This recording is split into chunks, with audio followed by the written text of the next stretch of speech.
This was no kids' game. The lines were drawn for the battles of October, filled with unforgettable World Series moments.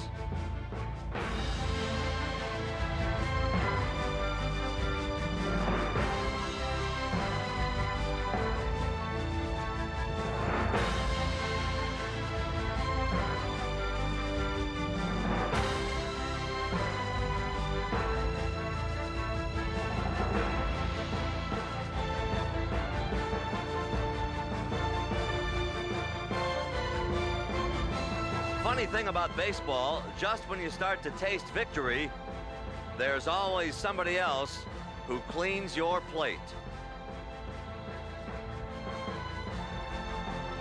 And you talk about hungry. In the bottom of the ninth, this battle was settled. And the Atlanta Braves found themselves away from home in a dome, down 2-1. The good news? Guess who's coming to dinner tonight?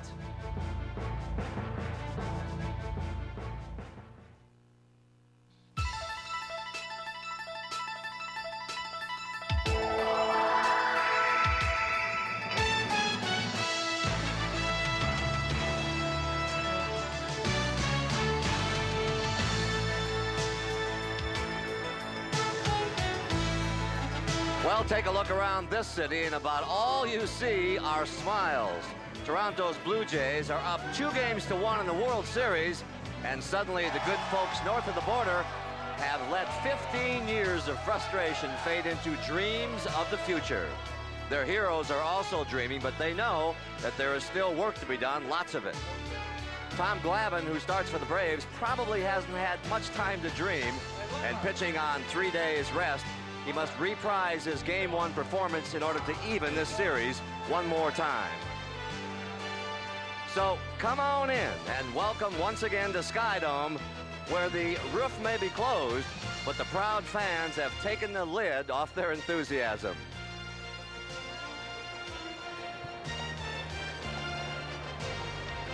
And hi again, everybody. I'm Pat O'Brien. Welcome to our CBS Sports continuing coverage of the 1992 World Series. And you know, maybe this is why they call it the Fall Classic. 5 of the last 8 World Series games have been determined on the final pitch. And my partner tonight, for some reason, is wearing a Bugs Bunny tie. Kitty Cott, I must say, what's up, Doc? Well, what's up? The Atlanta Braves hope that Jimmy Key's pitches are up. Obviously, it's a critical game for Atlanta. And what a team normally has to do when you come off a tough loss like the Braves had last night are establish things in the early going. Tom Glavine, I think, has to shut the Toronto batting order down early, and I think the Braves have to find a way to generate some runs against Jimmy Key. I think that's key for them tonight. And pull a rabbit out of their caps, okay. Maybe. Tonight it will be Tom Glavine for Atlanta, and for Toronto, a fresh face in this World Series and a very fresh arm. Jimmy Key, who was the Blue Jays' hottest pitcher in September. And while Glavine will go on 3 days rest, Key is a veritable Rip Van Winkle. He's enjoyed 16 days of rest. And what about that? Well, the 3 days rest for Tom Glavine, I laugh at that a little bit. The only factor is the fatigue in the legs. If you're coming back on 3 days rest, your legs might get a little bit tired. That means late in the game you don't drive toward the hitter as well, and you leave the ball up. But usually you have much better touch and feel, and I would expect to see Tom Glavine go with that same low and away pattern that he did in Game 1. Jimmy Key, on the other hand, I think mentally you go to the mound and overcome the fact that you haven't pitched much in the last month. Don't lean on that for an excuse. Assume you're going to hit Pat Border's glove and throw the ball low and away. The danger is with a lot of rest, you tend to leave too many balls up in the strike zone early, and that could be a problem for him tonight.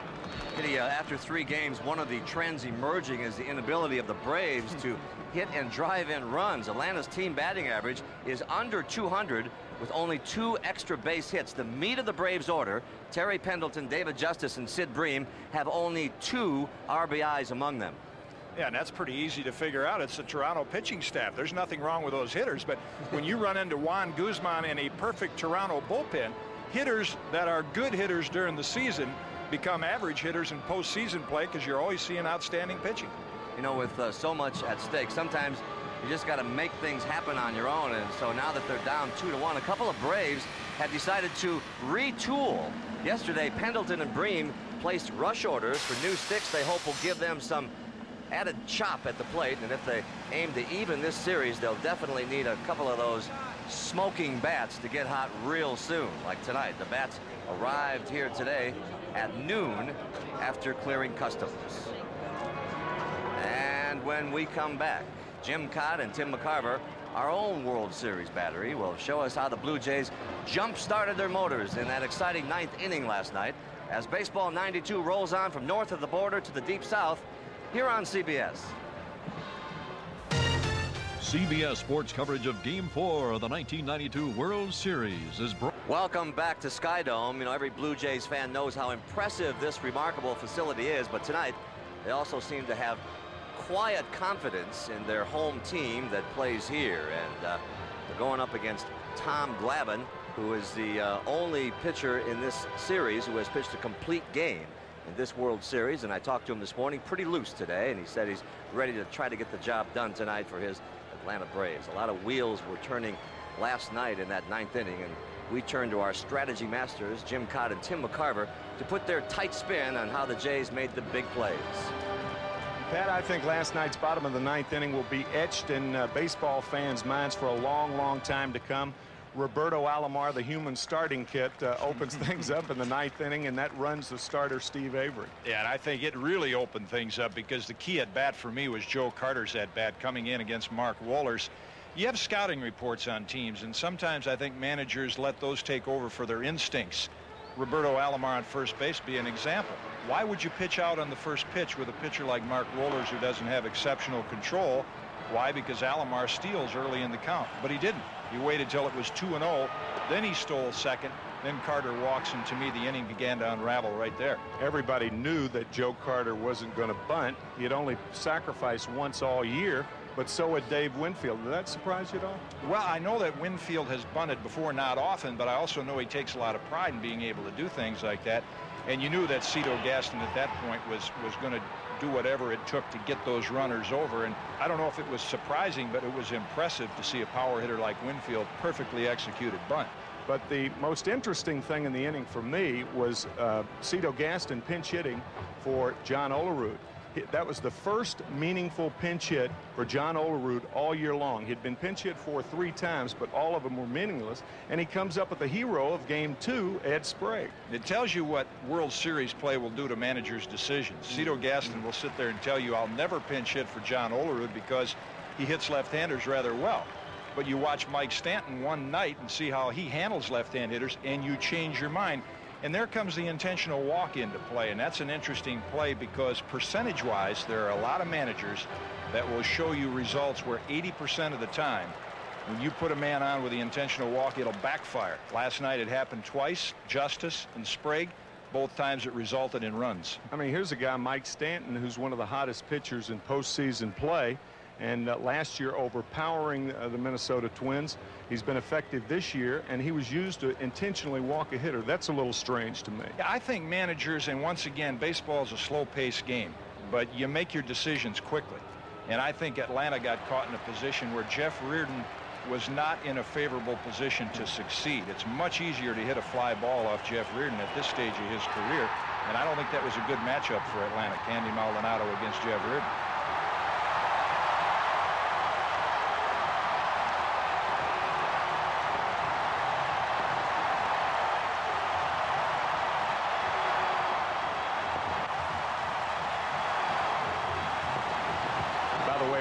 Talked to Bobby Cox, and I asked him about Jeff Reardon. I said, will last night's performance, Sunday night's performance, affect his future in the World Series? And he said, maybe.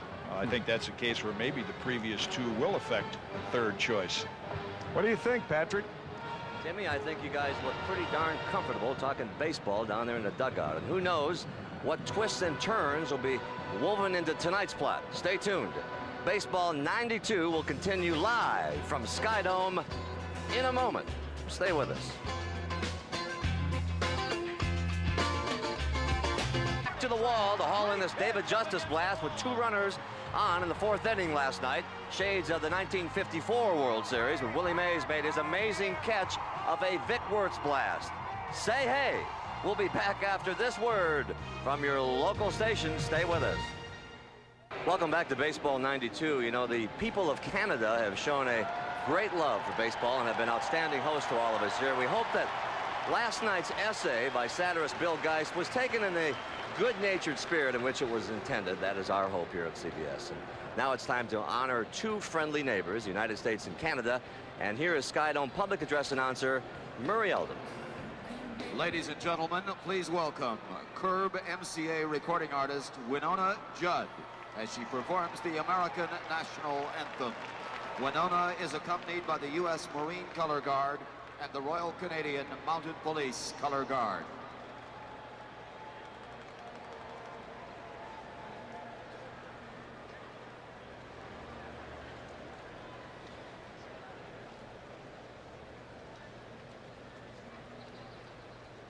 Oh, say, can you see by the dawn's early light what so proudly we hailed at the twilight's last gleam, whose broad stripes and bright stars through the perilous fight o'er the ramparts we watched were so gallantly streamed, and the rockets' red glare, the bombs bursting in air, gave proof through the night that our flag was still there.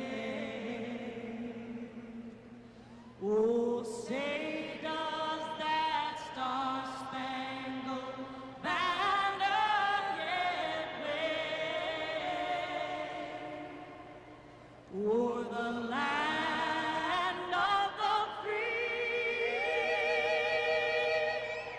and the home of the brave?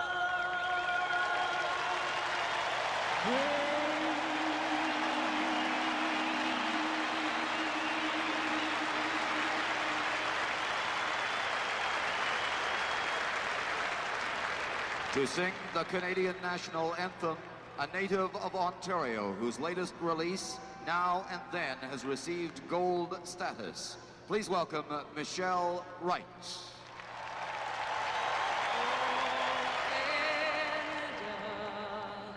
Our home and native land, true patriot love, in all our sons' command, with glowing hearts we see thee rise, the true North, strong and free, from far and wide, oh Canada, we stand on guard for thee. God keep our land glorious and free. Oh Canada, we stand on guard for thee.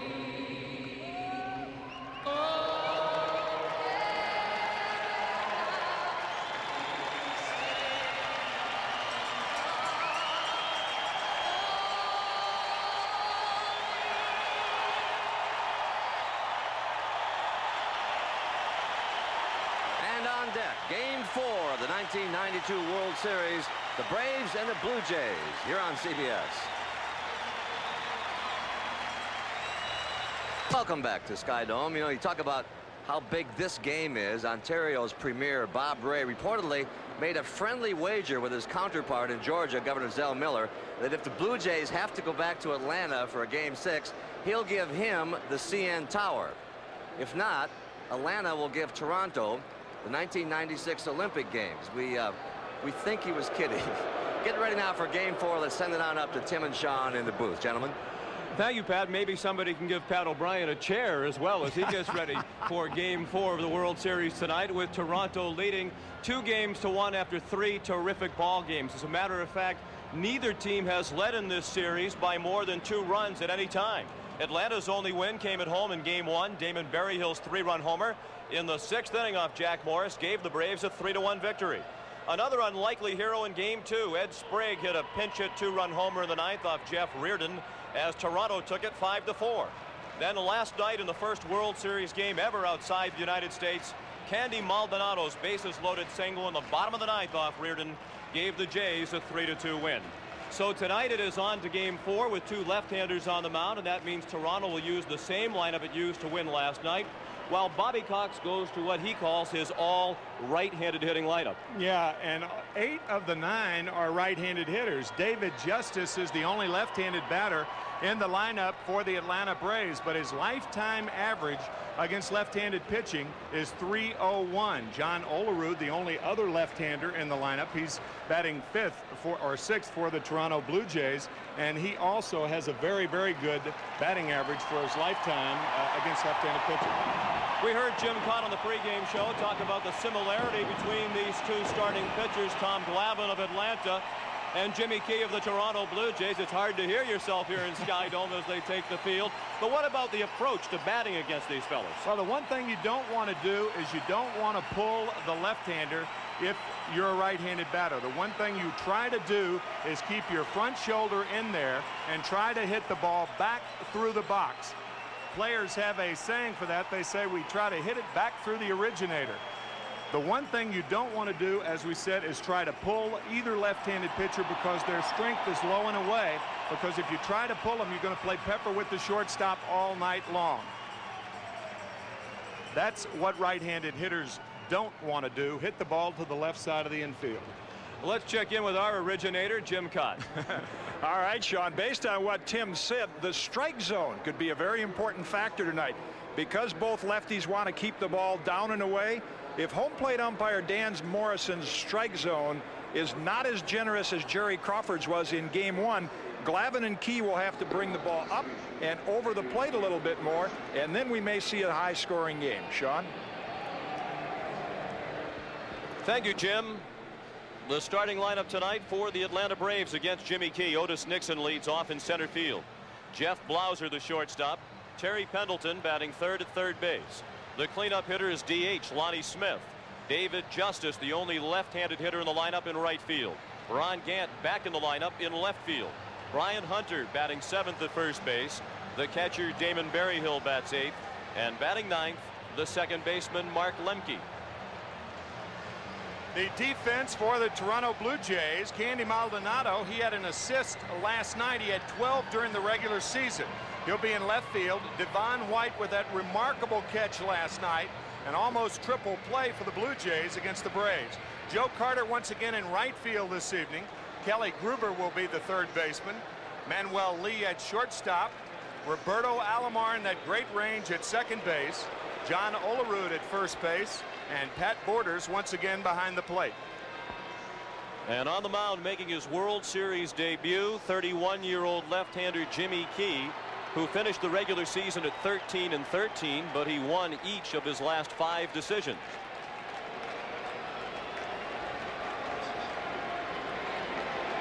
Key is ready to go, and another sellout crowd is on hand at Sky Dome. They expect nearly 52,000.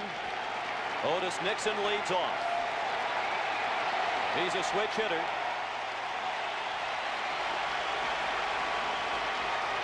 And he's looking to end an 0-for-11 drought since he singled on the first pitch in the first inning in Game 1 off Jack Morris.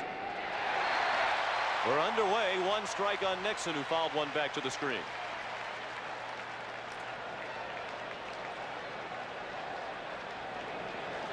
Otis was a better right-handed hitter during the regular season.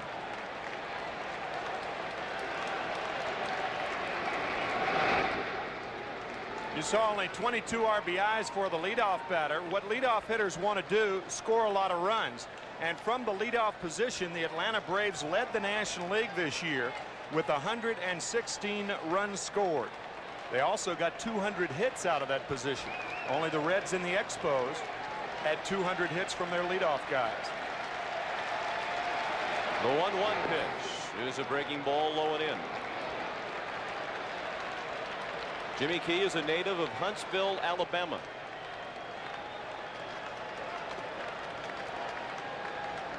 And a product of Clemson University. Nixon has his second hit of the series.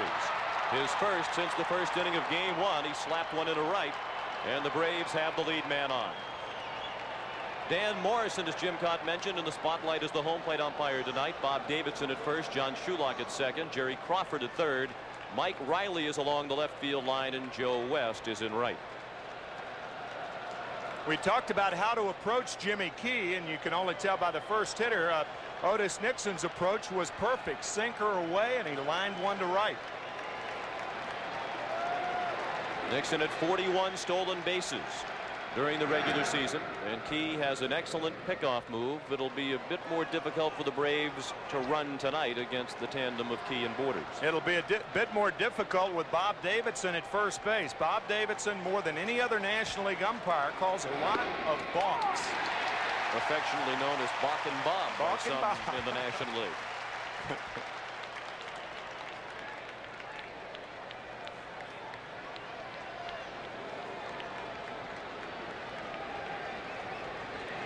One strike on Jeff Blauser, who waits as Nixon draws another throw.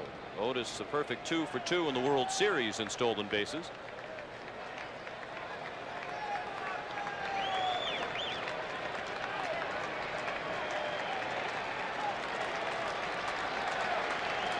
Good move. Out at first is Otis Nixon.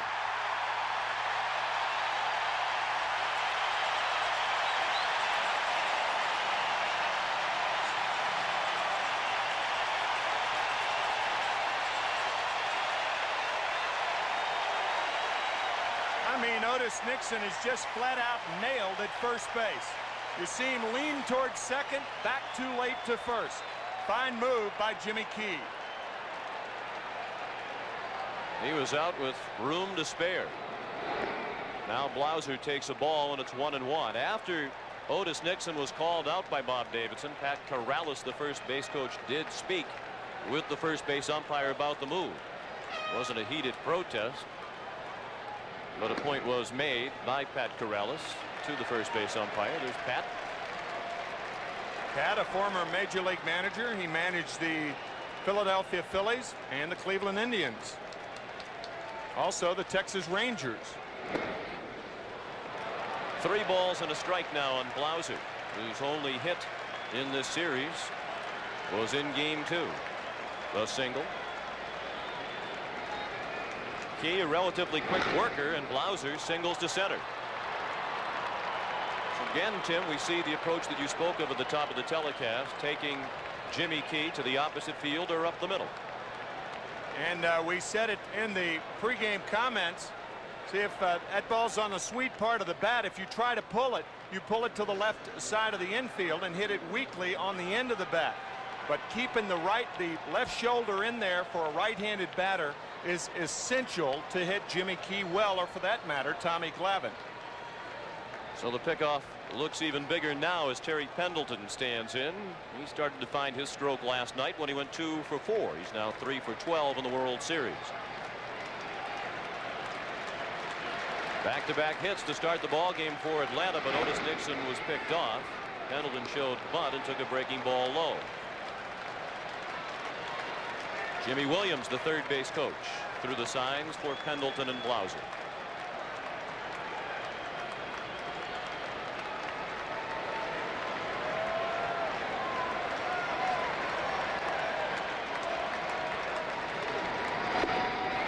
And a strike. 1-1. Like Otis Nixon, Terry Pendleton, a much better hitter from the right side of the plate. He hit .354 right-handed during the regular season, and he's hitting .625 in the postseason from the right. That's 5 for 8 for Pendleton against left-handed pitching in the postseason.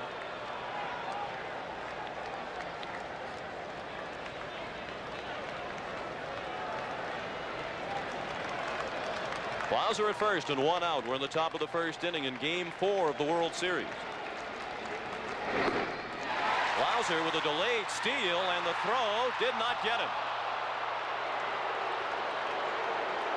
Well, that was kind of strange. Blauser, fooled by the move, got a very late start. It looked like a hit and run as Pendleton swung through the pitch, but Jeff wound up safe at second nonetheless. I think he called it right both ways. Really, it looked like a delayed steal and a hit and run.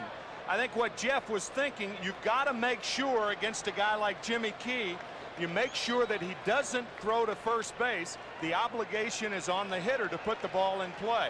The Braves end up getting a stolen base out of it, however. You see, Borders didn't realize that Blauser was running. He hesitated before delivering to second. Pendleton hammers one to short. Lee the catch, throw to second, not in time. And Alomar goes leaping over Blauser. So another ball well struck by the Braves.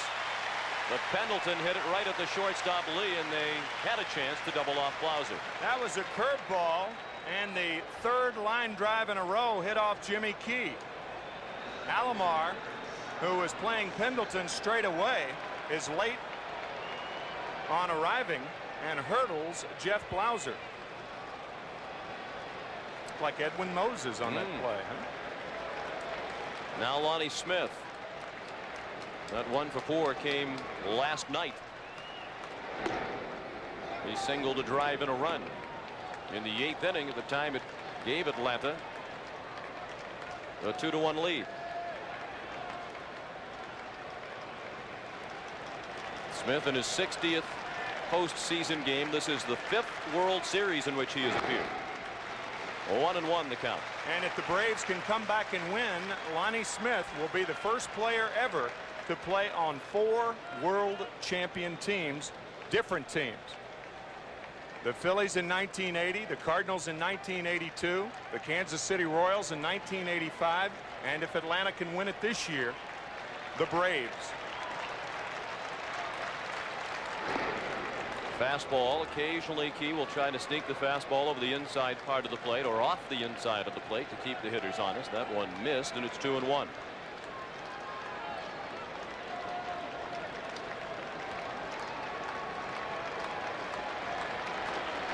Two outs and a runner at second. No score in the top of the first. Smith checked his swing and took a ball low and away.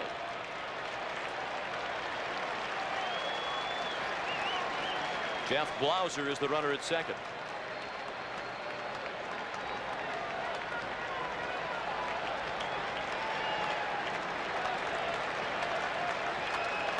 Now the 3-1 to short. Lee throws him out. After half an inning, the Braves nothing, and the Blue Jays coming up. White leads off for the Toronto Blue Jays tonight. Roberto Alomar batting second at second base. Joe Carter is the right fielder. The cleanup hitter DH Dave Winfield. Batting fifth at first base John Olerud. Batting sixth in left field Candy Maldonado. The third baseman Kelly Gruber bats seventh. Hitting eighth and doing the catching Pat Borders, and the shortstop Manuel Lee bats ninth. That is the lineup. The Blue Jays send up against 26-year-old lefty Tom Glavine, who was the winning pitcher for Atlanta in Game 1 as he went the distance. He pitched a 4-hitter on Saturday, the only complete game of this series, and his only 2 postseason wins have been in the World Series. He is 2-5 in postseason play, a 20-game winner this year. For the second consecutive year, Devon White digs in. Just 1 for 13 in the World Series. He had an RBI single in Game 2. No scores. The Jays bat for the first time tonight. And White looked at Glavine's first pitch, low and away.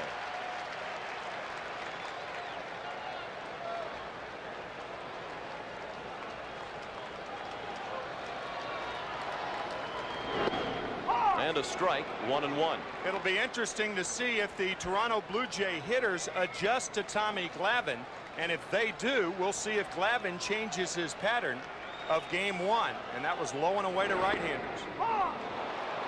Good breaking ball. White questions the call by Dan Morrison. 1 ball and 2 strikes. White made what Dave Winfield calls the greatest catch in World Series history last night. Jim Cott alluding to the fact that Dan Morrison has a very honest, rigid strike zones, very structured, by the book. No gimmies with Dan Morrison. Glavine might have had a few gimmies from Jerry Crawford in game 1 as he nibbled at that outside corner.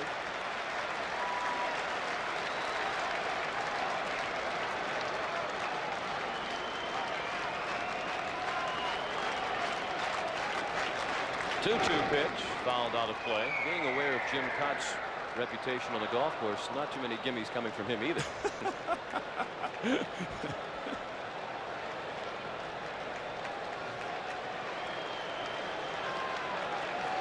Now the 2-2. That's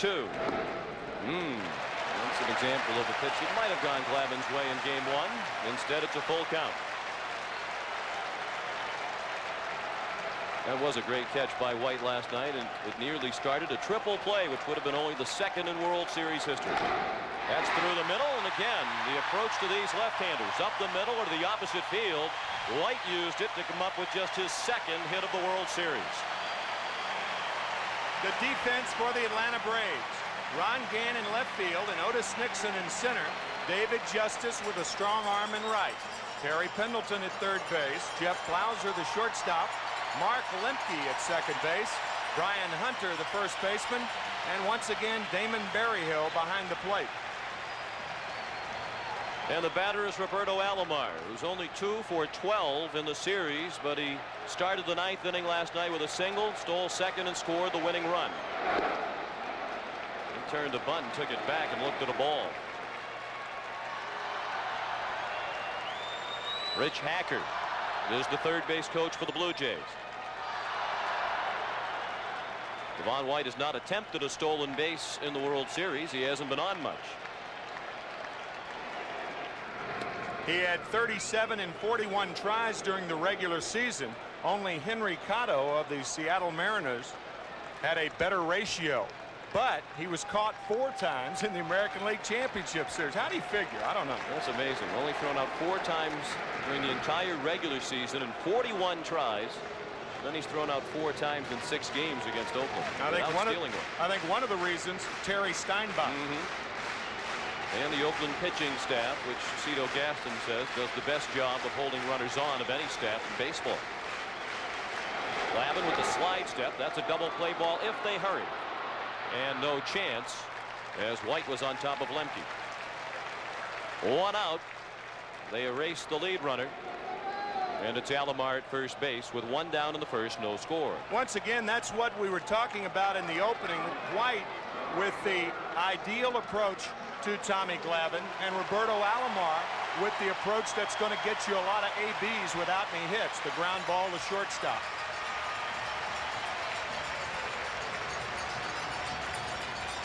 Joe Carter digs in. He's 3 for 10 with 2 solo home runs, one of those at the expense of Tom Glavine in the 4th inning of game 1. It was the only run surrendered by Atlanta that night. Carter pops it up first base side. It will be close. Hunter to the rail without a play. It's 2 rows deep. Tim, the philosophy about which you've been speaking, to go up the middle and go to the opposite field, is it more difficult for these power hitters in the middle of the order like Carter to take on that mindset? That's an interesting question. I think they do the same thing by taking on that approach to hitting. That doesn't mean you can't pull the ball. If the ball's inside, your hands will react to the inside pitch. You hit the outside pitch and the inside pitch the same way, but you've got to have the right approach, and everything keys off the front shoulder.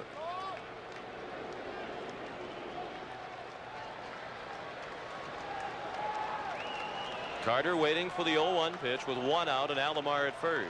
Robbie 6 for 6 in stolen bases in the postseason. He was heading back to first as Glavine delivered the pitch. Here's Jim Cott. Sean and Tim, you'll see the apparatus that Robbie Alomar and Devon White wear. I think you'll see a lot more base runners do it in the future. It's the same kind of a guard you'd wear on your wrist if you were doing inline skating or rollerblading. When you slide, it'll give you some protection on the palm. It'll keep you from hyperextending your wrist. High-tech baseball. Alomar hadn't had much of a chance to employ that guard prior to last night when he stole his first stolen base of the World Series. But it came at the most opportune time for the Jays as they won 3-2 to take a 2-games-to-1 lead.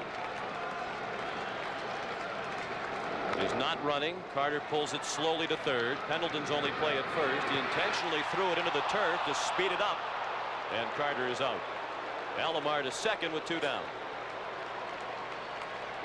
The first infielder that made this throw by design was Davy Concepcion, the shortstop of the Cincinnati Reds. A one-hopper to first base. That, as Sean said, was by design.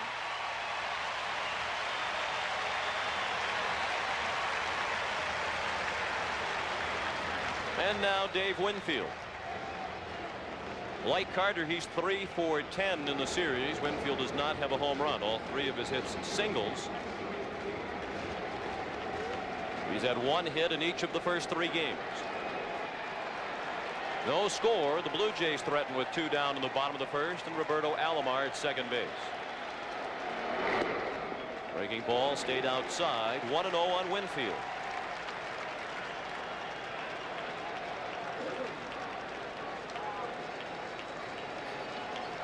Bobby Cox waited a while before naming Tom Glavine the starter for Game 4. He wanted to see how Glavine bounced back after throwing 126 pitches in Game 1.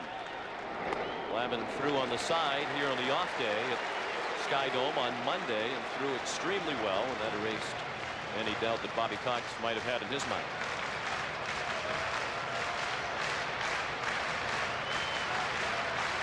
There is the Atlanta skipper who was ejected from last night's game by home plate umpire Joe West when he threw a helmet out onto the playing field. Bobby told us before the game, as we suspected last night, he did not mean to throw the helmet onto the field, tried to bounce it off the step, but he missed.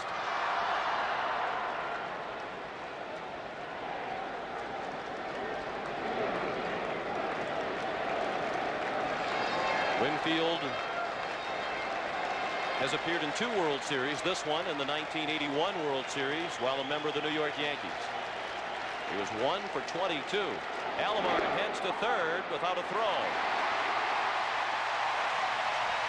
During the regular season, Alomar stole third base 12 times. Only Marquise Grissom of Montreal stole third more often. He stole third 24 times. Twice as many as Alomar. Craig Biggio and Luis Polonia also stole third 12 times. It is not often with 2 outs that you steal third without a throw, but Terry Pendleton holding his position. Winfield up the middle. Lemke from behind the bag throws him out. A nice play to end the inning. The Blue Jays threaten but do not score. After 1 at the Sky Dome, no score. For every home run hit in the series, Coke and Major League Baseball will give $5,000 to build and renovate youth baseball fields through the Coca-Cola Homers for America program. And that falls under the category of some pictures need no commentary. Jimmy Key working to David Justice. In the second, no score in the ball game. Justice, the only left-handed hitting starter in the lineup tonight for Atlanta. He's 2 for 8 in the World Series.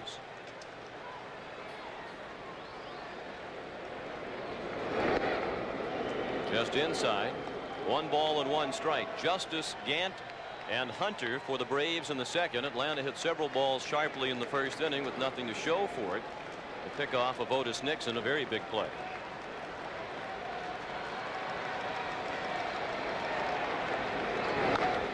Chop foul, 1-2. The Blue Jays are not playing Justice as much to pull as they would against a right-handed pitcher. Manuel Lee is on the left side of the infield, and that's because David Justice doesn't pull left-handers like he does right-handers. The gap between Alomar and the second base bag, that's the biggest gap on the infield. Roberto really a short fielder in this instance. Short right. Shallow right. A softball. Jimmy Key, second toughest against left-handed batters in all of Major League Baseball this season. Only Mark Langston fared better among pitchers against left-handed hitters. The 1-2 to Justice. Another well hit ball. This one gloved by Olerud. To Key for the out.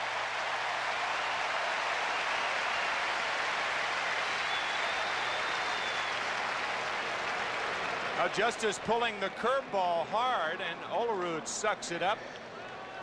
At 3-1 play at one time in baseball about 25 years ago, it was a difficult play to make, but because first basemen and pitchers work so hard on that play in spring training, it's all become rather routine. But there was a time in baseball when it was less so. Ron Gant, the batter.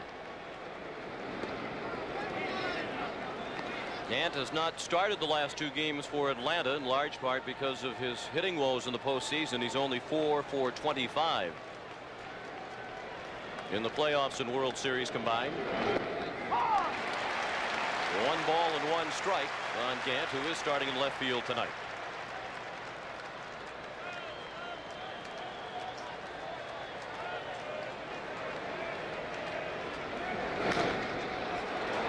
Little fly ball in shallow right. Carter, after a long run, is there. 2 down. We're in the second. The bases are empty. There is no score in Game 4 of the World Series.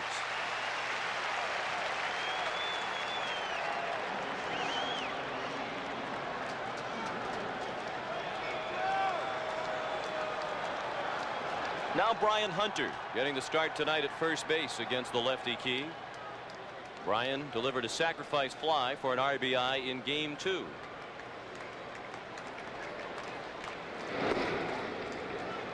Ball 1, low and away. Hunter awfully strong, 14 home runs and only 238 at bats this year. If Brian could be traded to a team where he could get 500 at bats a year, I think he'd be a 30 home run guy. 12 of his 14 home runs against left-handed pitchers. He saw most of his action against lefties while dividing time with Sid Bream at first base. Against left-handers, 12 homers and 158 at bats. That's 1 every 13 times up. An excellent ratio. The 2-1 pitch is chopped down to third and foul. It's very difficult to be young and be a platoon player. It's okay if you're Sid Bream, who's on the other end of that platoon, because Sid's been around a long time, starting with the Dodgers, going to Pittsburgh, and now Atlanta. But when you're young and platooned, you get the label that you can't hit right-handers. And I think Brian Hunter could be getting that label. Hunter's only 24 years old, and he strikes out on the rare high fastball from Jimmy Key. That's the first strikeout of the night for Key. After an inning and a half, there is no score. From Game 4 in 1947.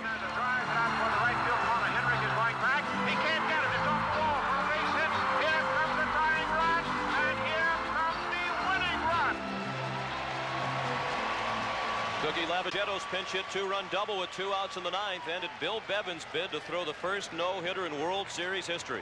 Gave the Dodgers a 3-2 win to even that series at 2 games each. Game 4 in 1947. This is Game 4 in 1992. Scoreless in the bottom of the second. John Olerud took a breaking ball for a strike. With Olerud at the plate, Jeff Blauser, the shortstop, playing way up the middle and on the edge of the outfield. You can't call it the outfield grass. He's beyond the infield line. As Olerud looks for his first hit of the series, he's 0 for 7 with 3 whiffs.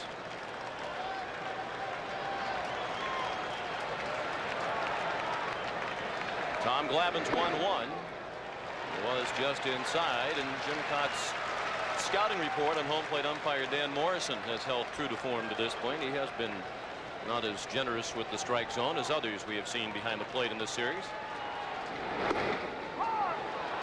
No doubt that was a strike. 2-2 on Olerud. He'll be followed by Candy Maldonado and Kelly Gruber.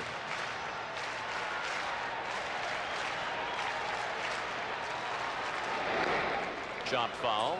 Cito Gaston didn't post his lineup as early this afternoon as he has for the first 3 games, and he told us he was pondering whether or not to use Olerud against the lefty Glavine. He had Sprague in mind.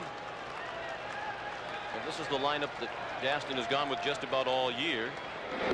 And you stick with the winning combination.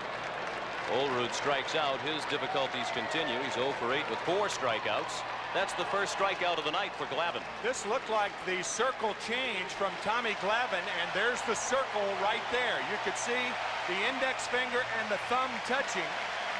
There aren't too many left-handers who throw a changeup to a left-handed batter, and the reason is it's usually to be effective in that down and in area.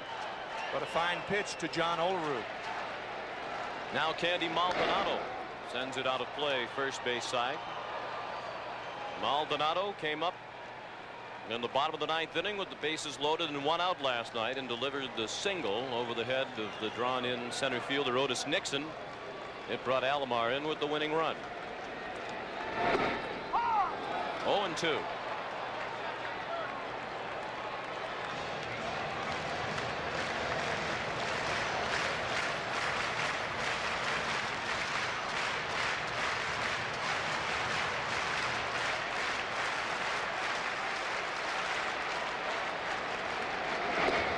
And the ball outside.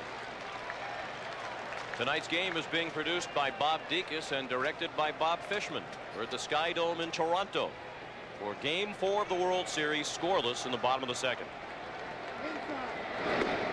Fastball just off the inside corner. Glavine wanted it. 2-2. You rarely see Glavine come inside twice in one at bat to a right-handed batter. I don't think he'll come in there anymore.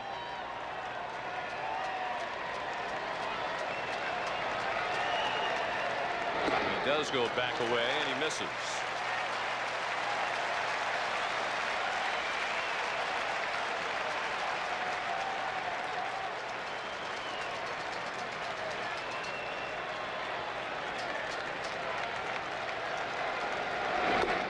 Chopped off the plate. That could make it a tough play. Blauser able to catch it in the air. That made it an easier play for the 2nd out of the inning. Well, Kelly Gruber chopped on Sunday night. Roberto Alomar chopped last night to end the game, and now Candy Maldonado does his version of the chop. A high chopper to Blauser. 2 outs. Interesting to hear what Roberto Alomar said about that with Jim Kahn in the postgame last night. He said if they can chop at us for the entirety of 2 games down there, we can chop back. Kelly Gruber takes the breaking ball for strike 1. He's only 1 for 9 in the series, but the one hit was a big one. The home run last night off Steve Avery that tied the game at 2. Glavine pours in the fastball. Gruber in the hole. 0-2. Notice Tommy Glavine is changing his pattern a bit. He's coming inside more on right-handed batters. But if he gets in trouble with men on base, you can bet he'll be low and away, or at least try to the right-handers. Low and away again. Gruber slapped it down to first. Hunter makes the play himself, and the Blue Jays go in order. After 2, no score.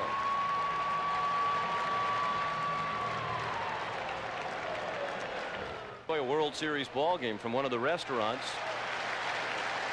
in the outfield here at the Sky Dome. That's in straightaway center at the Windows Restaurant,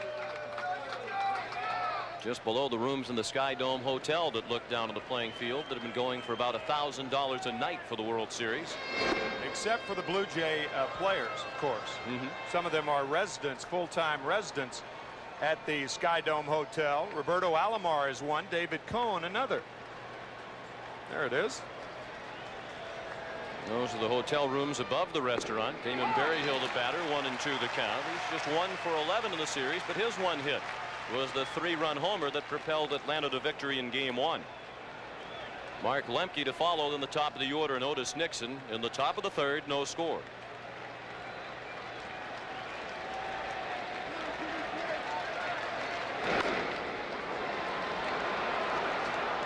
Still 1-2.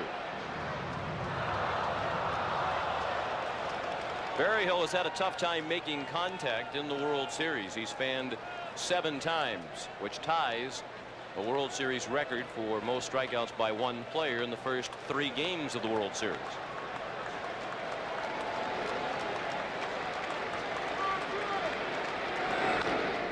Hold foul past Jimmy Williams in the third base coach's box.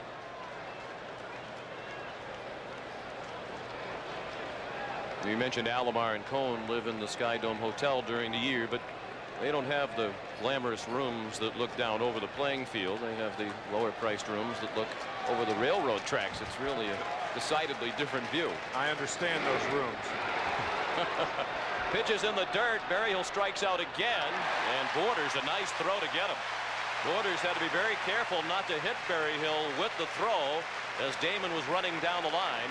And the throw was right on the money. 8 strikeouts in the series now for Berryhill. You know, this is a situation where if Berryhill is running where he should be outside the line, the ball stands a better chance to hit him. He was running inside the line, and had he been running properly outside the line, the ball stood a better chance of hitting him. And had that happened, that would have been okay, and he would have been awarded first base. But it was a fine play by Pat Borders. Now Mark Lemke up there with a count of 0-1. He's 2 for 10 in the series and 0 for his last 5. Facing Jimmy Key, who has now retired 6 in a row after giving up back-to-back singles to start the ball game.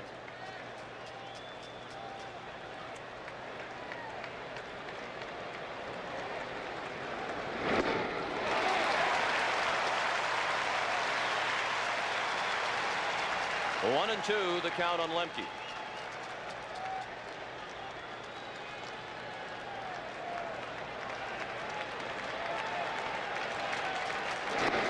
And Key up and in. Jimmy's looking for his 3rd straight strikeout. He fanned Hunter to end the 2nd, and Berryhill leading off the 3rd.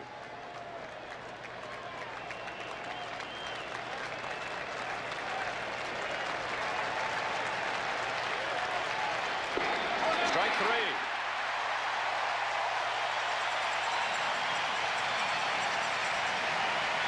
Now another World Series moment from Game 4 in 1941. Pitcher starting his windup out there again. He's all ready now. Watch it. Here it comes.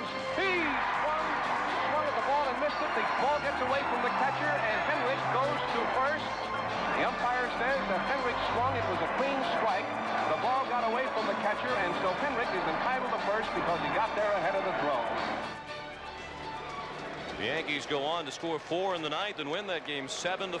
They got 3-1 lead in the series against Brooklyn. Somewhat reminiscent of the play involving Borders a moment ago, except this time Borders threw the runner out. Otis Nixon at the plate. A ball and a strike to count. Otis singled to right field for just his 2nd hit of the series as he started the ball game.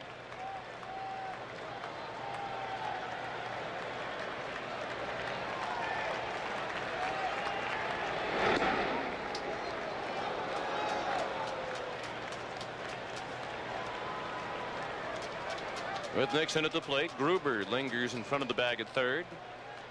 Olerud a half step behind the bag at 1st and close to the line. The 2-1. Popped out of play. 2 balls and 2 strikes. Otis Nixon is known as Otis Nixon in his hometown of Evergreen, North Carolina. That is the way his father's name is pronounced. His parents, Otis and Gracie, no doubt watching the game, as are all of the folks, all 650 of them in Evergreen, North Carolina. Watching this World Series Odyssey. Otis pulled it down to 3rd to Gruber, who guns him down. 1, 2, 3. Go the Braves again. That was good. Thank you. I like that. We'll return to Sky Dome after this word from your local station. I knew you would. Welcome back to Sky Dome. No score as we go to the bottom of the 3rd inning in Game 4. Sean McDonough along with Tim McCarver. You mentioned Evergreen is Otis Nixon's hometown. And we are going to read this card. Research done by Steve Hurt.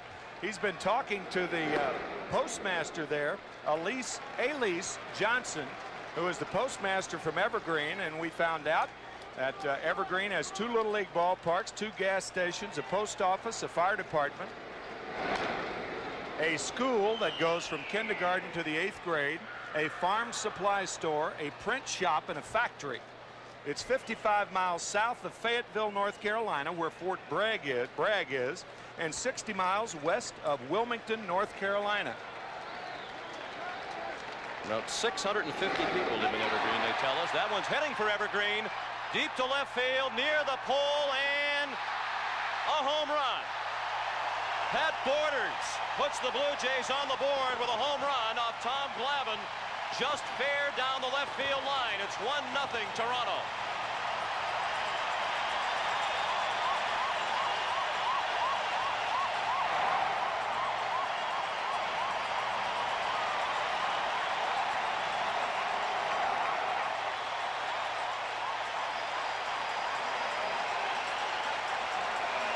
Glavine allowed only 6 home runs during the regular season.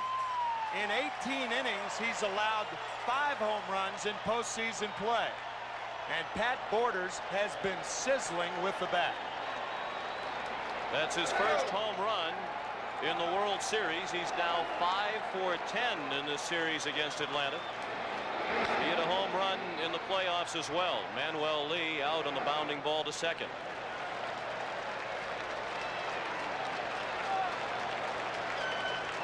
Tommy Glavine was working Borders outside, and he misses. The 1-0 pitch fouled off, and now he tries to come inside. Too much of the plate.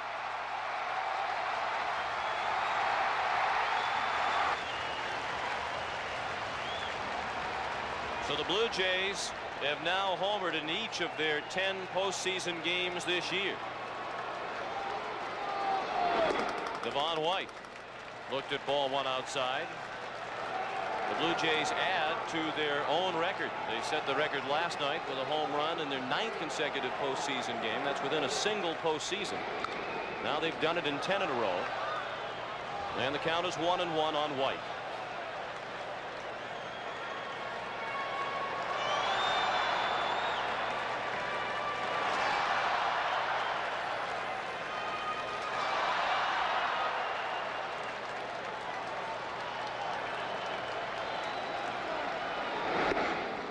Interesting how that can happen. You mentioned the lack of home runs surrendered by Glavine during the regular season, and it's certainly not because he pitches in a ballpark that has a deep fence. They call it the launching pad in Atlanta. One of the easiest parks in which to hit in all of baseball. 6 home runs in only 225 innings, and here he's worked 18 2/3, and he's given up 5 in postseason play. Now the 2-2 pitch. Slice down the right field line. Fair ball toward the corner. It took a strange bounce out of the right field corner. So strange I had trouble describing it. And Devon White has a double. Takes or took, take your pick. It doesn't matter. It's a 2-base hit all the way.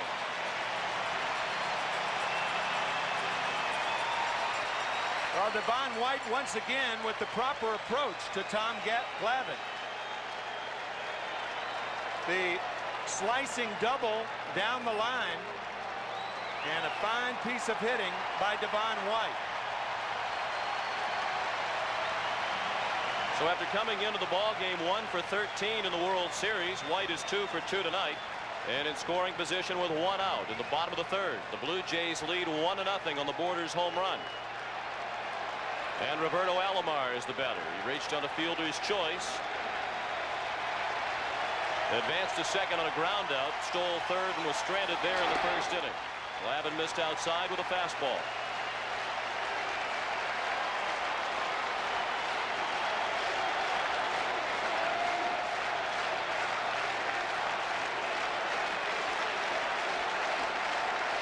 Glavine has now surrendered 3 hits.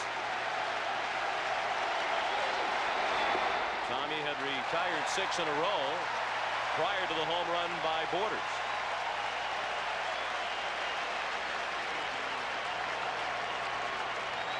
And those numbers a big reason why Alomar had a career-high 76 runs batted in this year. That is a ton for a number 2 hitter, too. Lemke was dancing around the second base bag, and Glavine looked White back into second.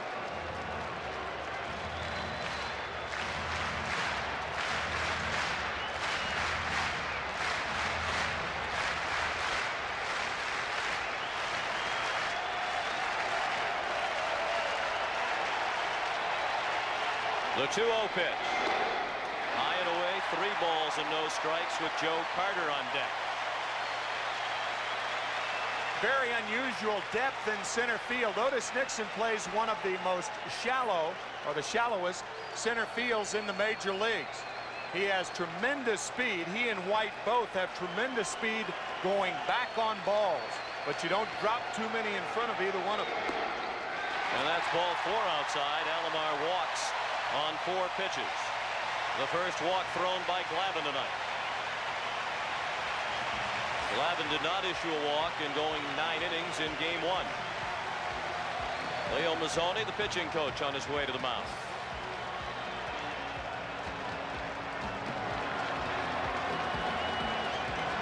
There is no action in the Atlanta bullpen.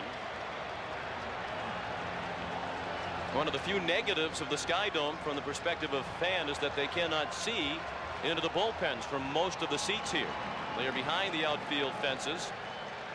The members of the bullpen sit on raised bleachers so they can see over the outfield fence, and you saw Pete Smith go down the stairs to begin warming up. From a fan's point of view, you just look down and see who's missing from the bench. And then you decide whether somebody's up and throwing or not for the majority of the fans here. It is Pete Smith warming up as Joe Carter stands in. Runners at first and second and 1 out. 1-0 Toronto in the 3rd. Carter looks at the 5th straight ball thrown by Glavine.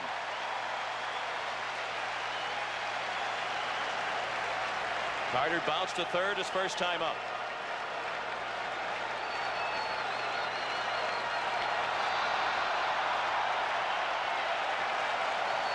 Devon White, the runner at second. Roberto Alomar at first. Outstanding speed on the bases for the Blue Jays. And a big hack by Carter. He foul-tipped it into the mid of Berryhill. When you put speed on the bases like the Blue Jays have, you get the middle infielders moving all around, and often that opens up the holes for the hitters. You have White, who can run on at second, and Alomar on at first. But look how close Lemke is keeping Devon White. He was standing right on the bag as the pitch was delivered. That's a double play. Carter lined it right to Blauser. He flipped to Lemke, who had nowhere to go to get to the bag, and that ends the inning. The Blue Jays are on the board on the home run by Borders after 3, 1-0 Toronto. This game summary is sponsored by AT&T. The only run in this game, the leadoff home run in the 3rd by Pat Borders of Toronto. Jimmy Key begins the 4th with the first pitch ball to Jeff Blauser. Key allowed hits to the first 2 batters of the night and has allowed nothing since. And the home run by Borders, the only damage done to Tom Glavine.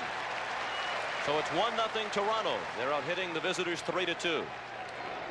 Blauser singled to center and stole second in the 1st inning. Key's breaking ball was just inside. 2 balls and a strike. Blauser, then Pendleton and Smith, batters 2, 3, and 4, coming up for Atlanta.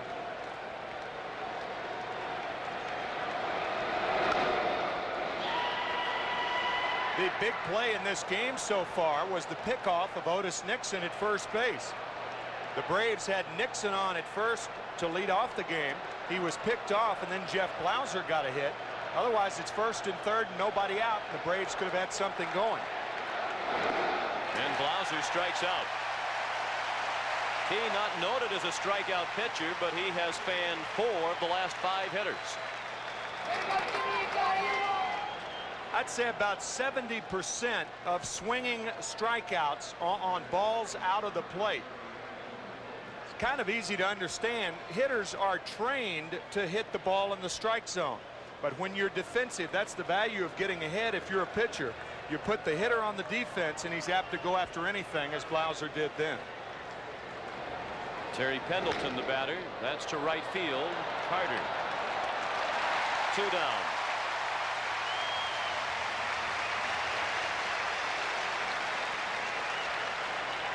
Game 5 of the World Series comes your way tomorrow night live from Sky Dome. John Smoltz is scheduled to oppose Jack Morris, a rematch of last year's World Series Game 7. Our coverage on CBS begins at 8 Eastern time. That's tomorrow night, Game 5 of the 1992 World Series. And there's Jack Morris. who was the losing pitcher in Game 1. Jack's got his game face on early.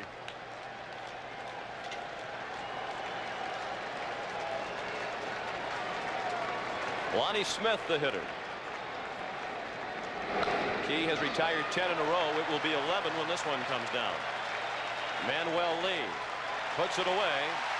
The Braves go quickly in order against Jimmy Key in the 4th. Through 3.5. The Blue Jays won and the Braves nothing. Fresh off the pregame show, Pat O'Brien enjoying the proceedings from the Sky Dome Hotel at center field. Payback's going to be tough. Oh, is it ever going to be tough? Tune in tomorrow at 8. Oh, baby. Why did I do that? Tim put me up to it, Patrick. Oh, yeah, my fault. Right. Dave Winfield leads off in the bottom of the 4th. He bounced to second his first time up. The Blue Jays batting with a 1-0 lead against Tom Glavine. Winfield, Olerud, and Maldonado coming up the middle third of the Toronto batting order.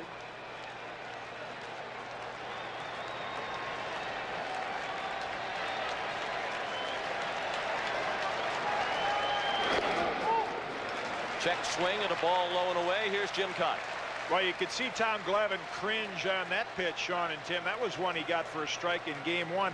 When you've had success against a team as Glavine has in Game 1, come back 4 days later, thoughts go through your mind. Do I change my pattern or do I wait for them? And it's pretty obvious as you see Devon White and several of the Blue Jays hitters take the ball the other way. You may see Glavine with more inside fastballs, as Tim referred to. Yeah, you have to change before they do. That's that constant establishing and reestablishing the inside and outside parts of the plate. Now this, Tim, could be a question for either you or Jim Cott. We've talked about Dan Morrison, the home plate umpire, an American League umpire.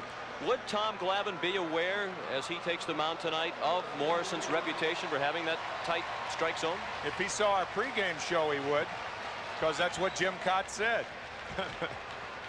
Kitty, any scouting reports on umpires available to the pitchers when they go out there?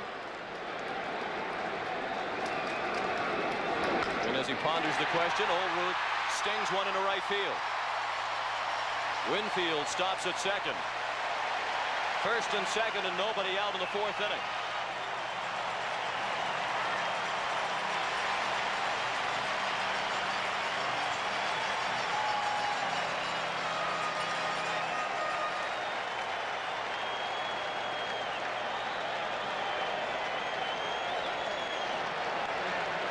Olerud's first hit of the World Series. He's now 1 for 9. Struck out his first time up tonight. That's the 4th hit given up by Glavine.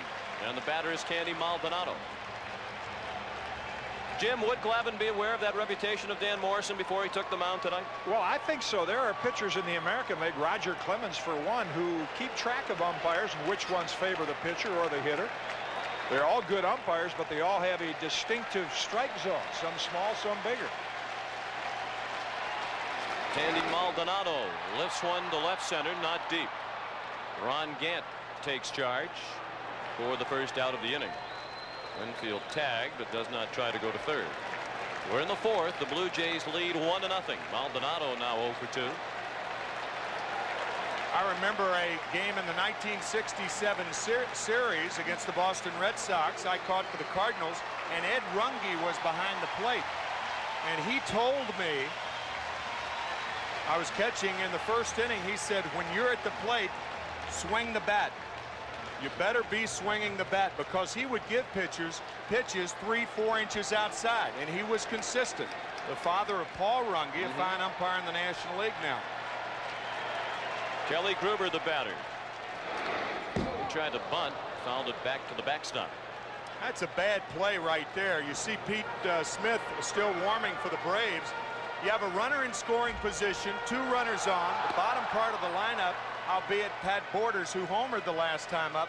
But when you have guys in scoring position, that's what it means, and you can't score them when you try to bunt. I think that's a bad play by Kelly Gruber.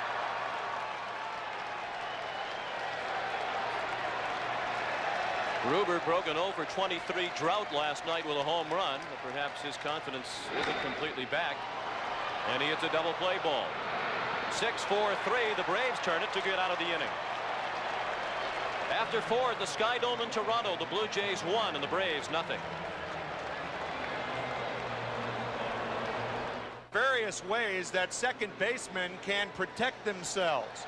One is with the runner bearing down, drop down, and make the runner get down. And that's what Lemke did on the double play.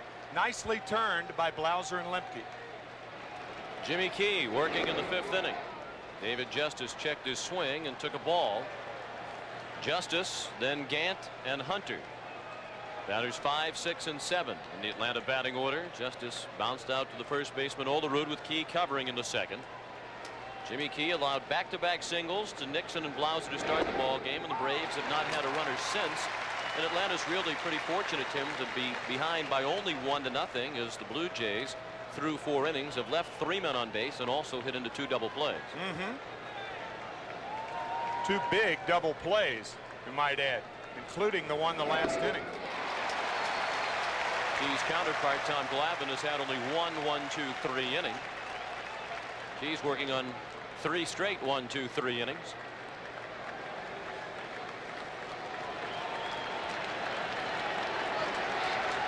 Five career postseason home runs for Justice, but none in this World Series. He had 2 in the playoffs against Pittsburgh. He's been very patient at the plate. He walked 6 times in the league championship series. And he's walked 4 times already through 3 games plus in the World Series. Big swing and a miss, 4 strike 3. 5 strikeouts for Jimmy Key. He averaged only 4.9 strikeouts per 9 innings this year, so he's well ahead of that pace. There are some hitters that are characterized as contact hitters. Well, Jimmy Key is a contact pitcher. He puts the ball in play generally, but the Braves having a tough time making contact this evening. Ron Gant looked at a ball away. He was out on a fly ball to right in the 2nd inning.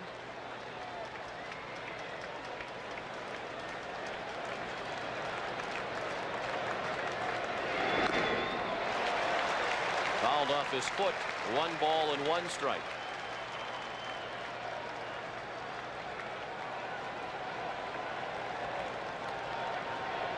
Key retired the lead man in this inning, Justice on a strikeout, and that's not a surprise. He was the best starter in the American League this season in retiring the first batter in an inning. Leadoff hitters had only a .228 on-base percentage against Jimmy Key. He walked the leadoff man only 7 times in 224 innings. So he only does that about once every 32 frames.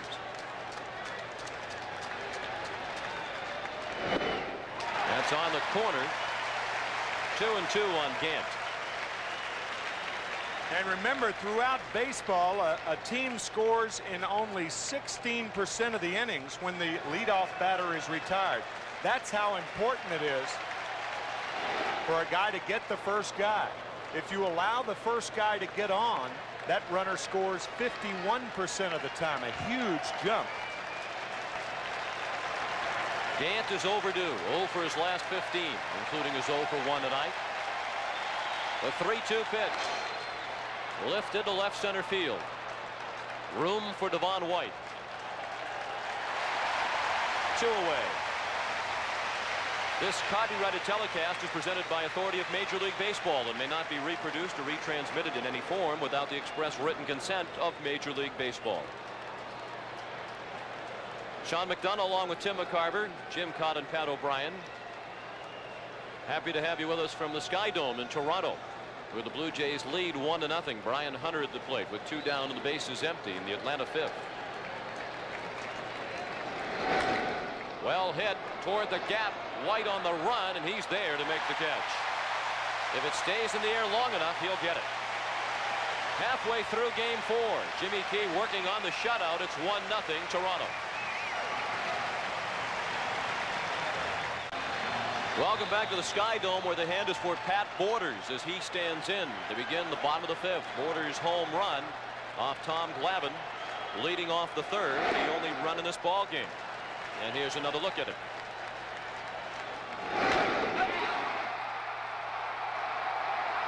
ball staying on the middle of the plate, and one of the few mistakes that either pitcher has made so far.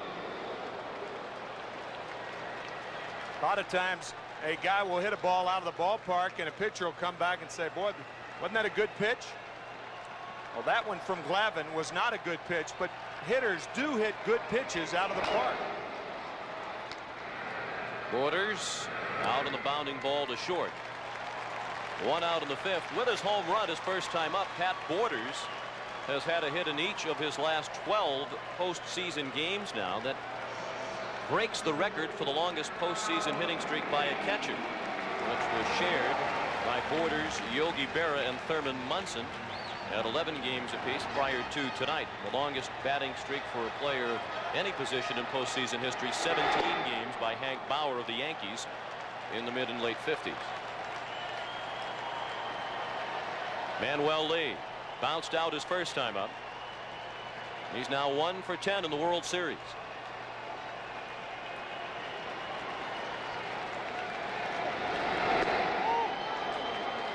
Check swing. They appeal down to first, and no swing, says Bob Davidson. A ball and a strike. Tom Glavine is 26 years old. He'll be married on November 7th to Carrie Dobbins, a native of Atlanta. Glavine hails from Billerica, Massachusetts. Up and in, 2-1. Massachusetts has 4 players represented on both sides. There are 17 states represented on this 50-man squad. Pendleton throws Lee out. The roster for the World Series, 25, of course, for each team. 17 states represented, 3 foreign countries. And the state with the most players, California with 8, Texas with 5, and the Dominican Republic with 5. Jamaica has 1. Puerto Rico has 3 representatives playing for either club. So in this first ever international World Series, it truly has an international flavor. This isn't the first time Atlanta and Toronto have competed for a big prize in the world of sports. They were the finalists to host the 1996 Olympic Games, and those games awarded to the city of Atlanta. Devon White, the batter. 2-0 the count. Matter of fact, the All Sports radio station here in Toronto has been running a promotion saying they took the Olympics from us. Let's take the World Series from them.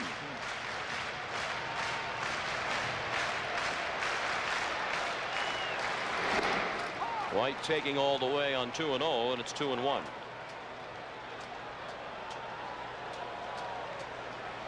David Cone taking in the proceedings in what he calls his family room. He's in the Sky Dome Hotel. He says, when I come down to the clubhouse, it's like going to my basement. When I'm out on the field, it's like being in the family room. If this series goes 6 games, David Cone will be the pitcher on Saturday evening. And that would be back in Atlanta. White fouls it straight back. The count is full. John Smoltz will start tomorrow night in Game 5. He's hoping when he takes the mound, this series will be tied at 2 wins apiece. White to right.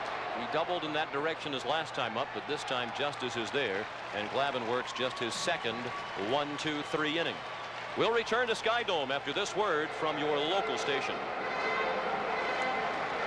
In both Atlanta and Toronto, we've seen some very creative signs in the stands. And we've seen some outstanding baseball in both cities as well. Jimmy Key handles the comebacker from Berryhill. 1 pitch and 1 out in the Atlanta 6th. Gives you an idea of how quickly you have to react. Jimmy Key releasing the ball, and after he releases it, he's about 55 feet away. Reacting quickly and makes a rather easy play out of it. Every time you see a shot like that, you think of the shot that Gil McDougall hit off the forehead of Herb Score in 1956. Eventually ruined his career, and a guy that, from what I've heard, could really throw. Had a terrific left arm. Herb Score, now a very popular broadcaster for the Cleveland Indians. Key has retired 15 in a row. And working to Mark Lemke with a count of 1 ball and 1 strike. Otis Nixon and Jeff Blauser singled consecutively to open the ball game. The Braves haven't managed anything against Key since then. 2 balls and a strike on Lemke, who was called out on strikes in the 3rd, 1 of 5 strikeouts for Key tonight. Lemke will be followed by Otis Nixon. Devon White. 2 away. Here's Jim Cott. Well, Sean and Tim, I think what's been impressive about watching Jimmy Key, we talked before the game, Glavine working on 3 days rest. Key didn't pitch much in September, and the question mark was he going to have good control? And he has had great command of all of his pitches. That's remarkable with as little as he's been able to work in the last month. Kitty, when he did pitch in September, he was 5-0 in 6 starts. The Blue Jays 21-9 from September 1st to the end of the season. And Jimmy Key, their winningest pitcher. He's picking up where he left off. And they had to be 21-9 as the Milwaukee Brewers were relentless in their pursuit in the American League East. Otis Nixon. The 1-0 pitch slapped to center. That drops in. And Nixon is 2 for 3 tonight. That's the first hit for Atlanta since Blauser singled after Nixon was picked off in the top of the 1st inning. Earlier this afternoon, Pat Borders out working on his throwing with bullpen coach John Sullivan and the hitting instructor and ex-major league catcher Gene Tennis. You know, I've never seen that drill. He barehands it and works on his release. I think he's working on closing that left side and not hurrying the throw. He'll be tested here. Well, Nixon must have a lot of thoughts running through his mind after having been picked off in the 1st inning.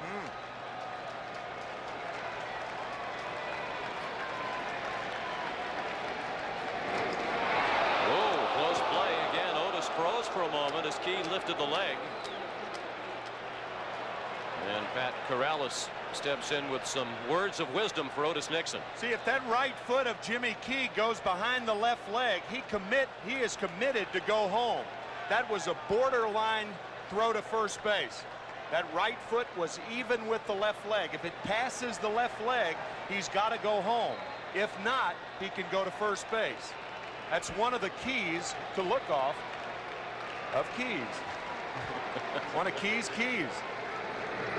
Jimmy Key has such an outstanding pickoff move that Bobby Cox told us before the game tonight when he became the general manager of the Atlanta Braves and left the Toronto Blue Jays. One of the first things he did was to get a tape of Jimmy Key's pickoff move, and he gave it to the minor league pitching instructors in the Braves organization as an example of how they should teach their pitchers to work. Blauser down to 3rd. Gruber the short way to force Nixon and end the inning. On to the bottom of the 6th in Game 4 of the World Series. The Blue Jays lead 1-0. It's the Canadian Airlines. Toronto leads 1-0 in Game 4 of the World Series, the 2nd World Series game ever played outside the United States, and got off to such a great start last night, Tim. I thought the announcement that was made by the public address announcer concerning the flag issue before last night's game started diffused that whole situation. We really haven't heard a word about it since then. It was one of the most inspirational pregame ceremonies that I have ever seen. The flag, of course, it's a big story. It was a big story before last night's game, being held upside down, a huge mistake. A mistake admitted by the Marine Corps, and they requested that they hold the Canadian flag last night while the Royal Canadian Mounted Police held the American flag. And telling you, the reaction from the crowd was just about as classy as you can get. I think that's a great way to describe this city and the people who live here. Absolutely. Otis Nixon under the fly ball from Roberto Alomar.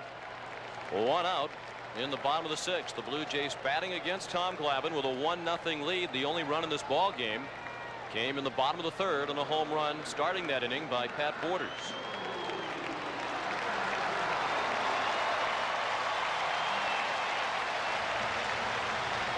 Joe Carter has bounced to 3rd and lined into a double play.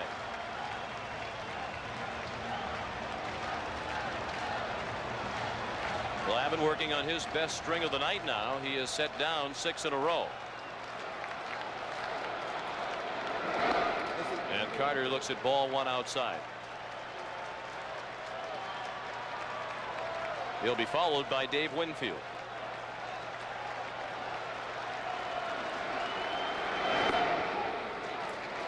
Two and 0.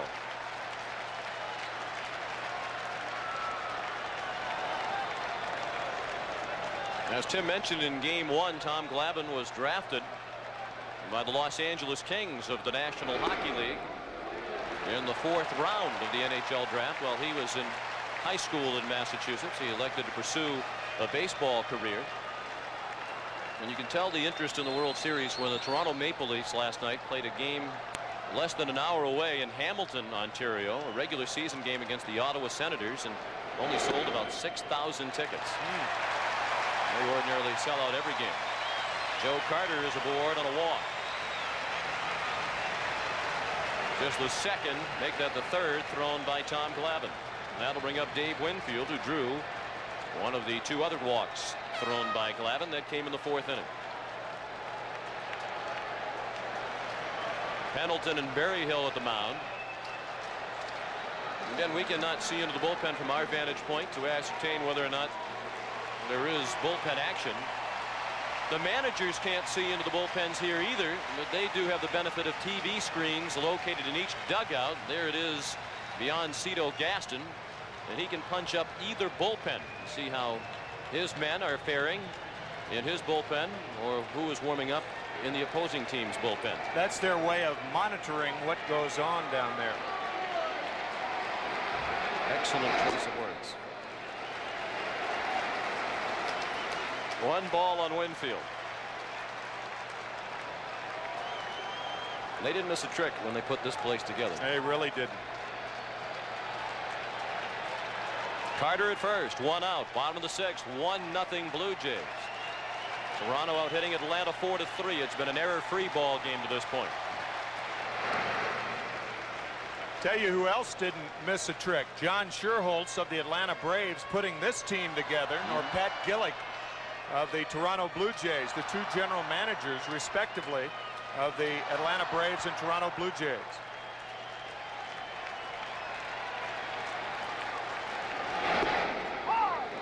Glavine took a bit off that one and got it over. A ball and a strike on Winfield with Olerud on deck. Pat Gillick is certainly the architect of the Blue Jays' success, and their success considerable considering that they did not enter Major League Baseball until 1977. They've had 10 consecutive winning seasons, including 1992, the longest current winning streak of any Major League team. Pat Gillick has announced his intention to retire after the 1994 season. He'll only be 57 years old, and he wants to relax and enjoy life.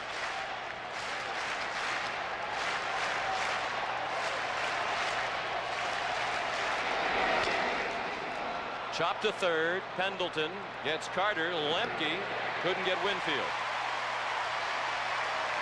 Carter erased for the 2nd out of the inning, and Winfield is aboard at first with 2 down. We're at the Sky Dome in Toronto for Game 4 of the 1992 World Series.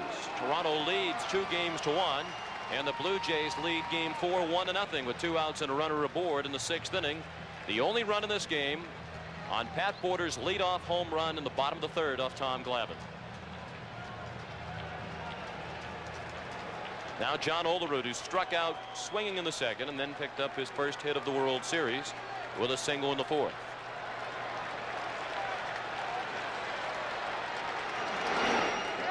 He tried to hold up, but it was much too late. 0-1 on Olerud.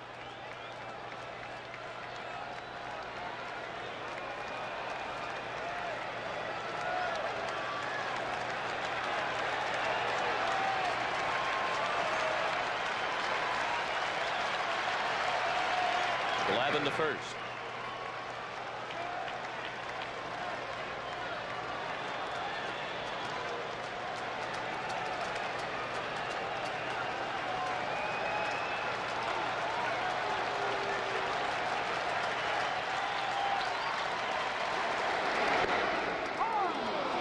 Lemke is playing in Windsor with John Olerud at the plate. He is the second baseman in name only. I was thinking the same thing. Not only that, he's not playing Olerud to pull toward the hole with Hunter holding the runner on at first base.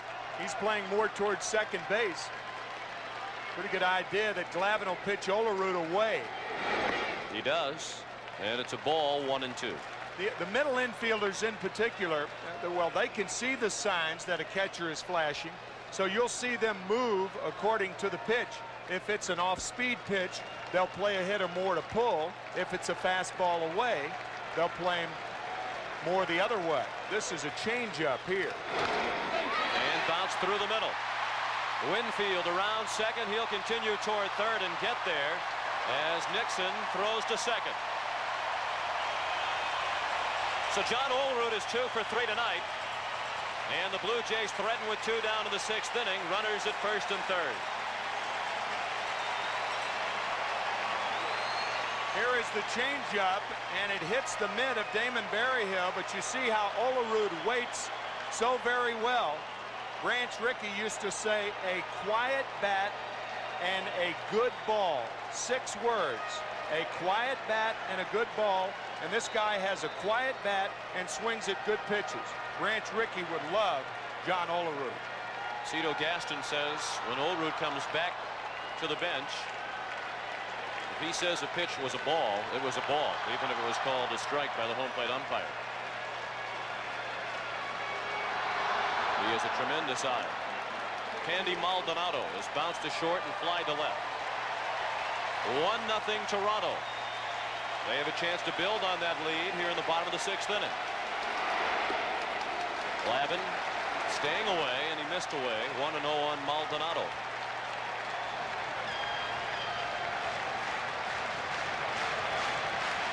We talked about a quiet bat with Olerud. Look how active the hands are of Candy Maldonado.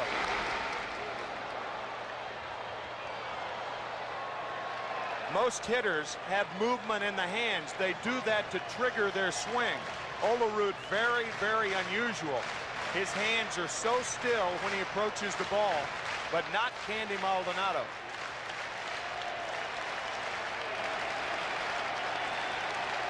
The 1-1 pitch. Late swing and a foul ball out of play to the right.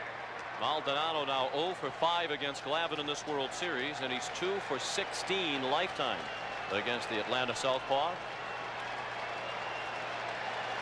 Maldonado at the plate with 2 outs. Winfield at third. And Olerud at first. In the 6th inning, Tom Glavine and the Braves trailing 1-0.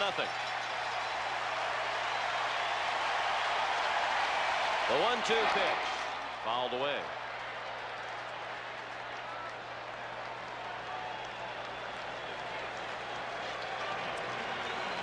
Maldonado, as a result of that success with runners on base, drove in 6 runs in 6 games in the league championship series against Oakland. And he drove in the game-winning run last night. Another 1-2 pitch on the corner. Strike 3. Well, that was one of the few times tonight a borderline pitch went the pitcher's way. Ooh. On to the 7th. 1-0 Blue Jays.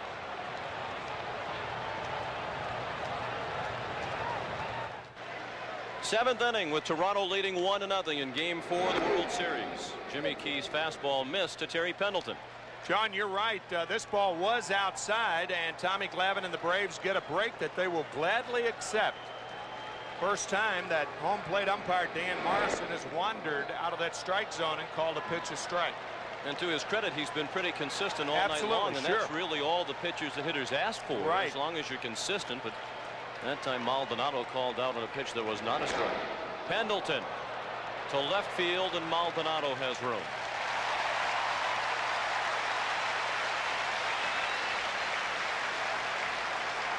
Todd Stottlemyre has started throwing in the Toronto bullpen.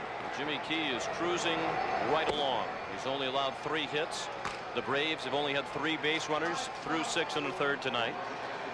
The Braves have combined 3 for 21 in this game. And they're now hitting 186 as a team in this World Series with only 2 extra base hits. No matter how good your pitching is, if you hit 186 through nearly 4 full games and only have 2 extra base hits, you're going to be behind in the World Series. Lonnie Smith up there with a count of 0-1 and now 0-2. Jimmy Key has been most impressive tonight.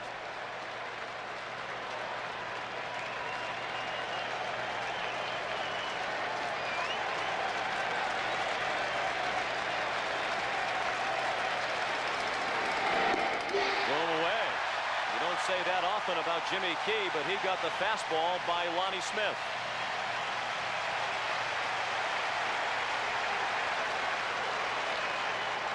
In last night's ball game, that remarkable catch by Devon White with Deion Sanders on at second base and Terry Pendleton on at first. Pendleton passes Sanders. He's out, and Sanders goes back to tag up.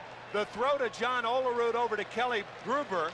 And what could have been and should have been a triple play was a double play initiated by a remarkable catch by Devon White.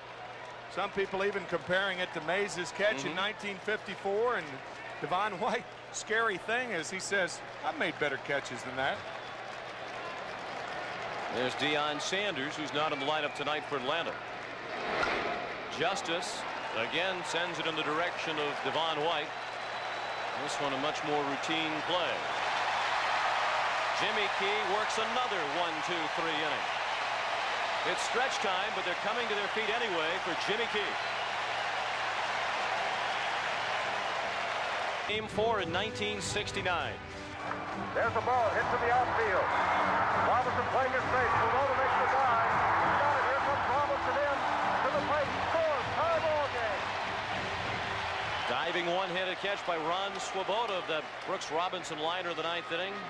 Helped hold the Orioles to 1 run. It sent the game into extra innings. Mets won it in 10, 2-1.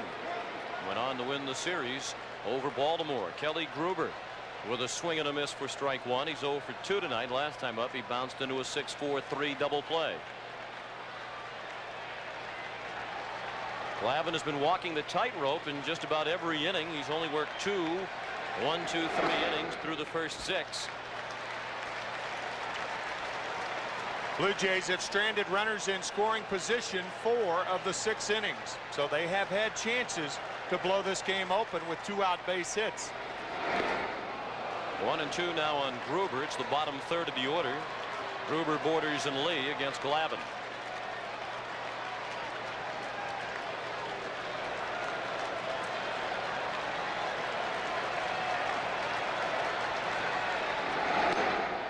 Two and 2.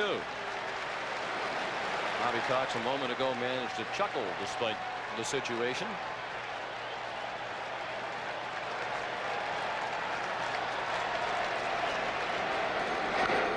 Breaking ball bounced foul. Still 2 and 2. Situations like these, chuckles come through clenched teeth.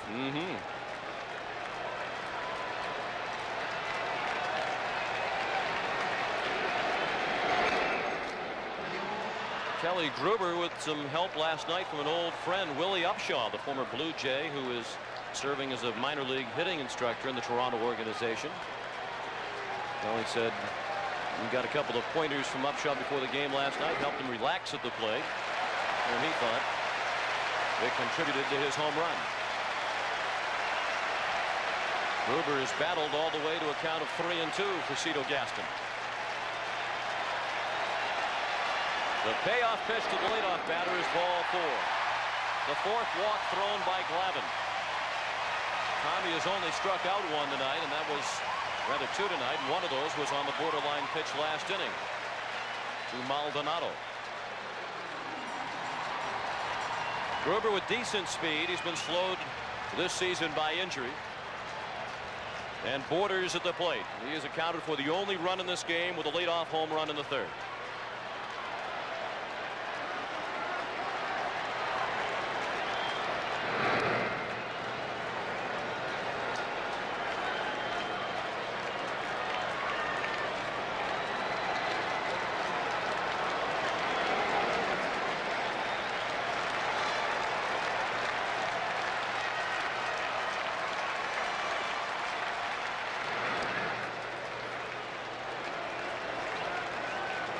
Pete Smith, the right-hander, up again. Mike Stanton, the left-hander, up for the first time in the Atlanta bullpen. Ed Yost, the bullpen coach, in the middle.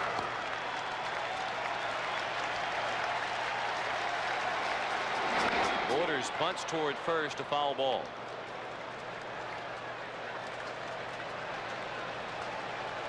Damon Berryhill 1 for 13. He did have the 3-run homer in game 1. And Pat Borders 5 for 11. And he's bunting in this situation? No way. I think he either missed a sign, or if he was sacrificing, I think it's a wrong play. I mean, here's your hottest hitter, right-hander against a left-handed pitcher. You have the hammer. It's a 1-0 ball game.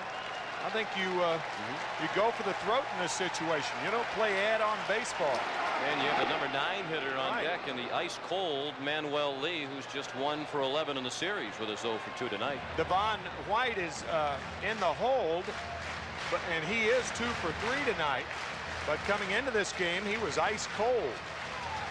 1 for 13, so he's 3 for 16, even though he is 2 for 3 tonight. But I think that the odds are better if you swing away here. And of course, you have to now with the count 0-2. Bottom of the 7th, 1-0 Toronto. The 0-2 pitch is just inside. Glavine has been uncharacteristically wild tonight. He's walked 4 in 6 innings plus 1 batter. He averaged fewer than 3 walks per 9 innings this year.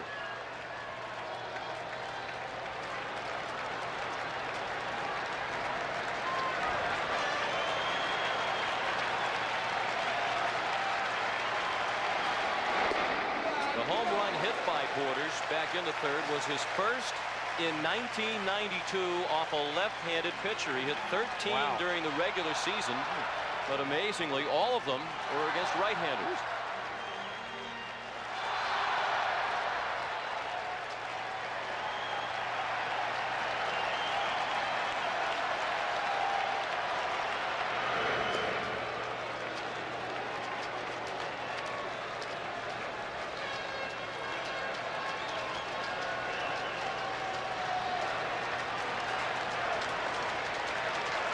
Pat Borders, the native of Lake Wales, Florida, at the plate with Kelly Gruber at first base and nobody out. Nixon was playing in left center. He has to drift to right center to make the catch. 1 out, and Gruber is back to first.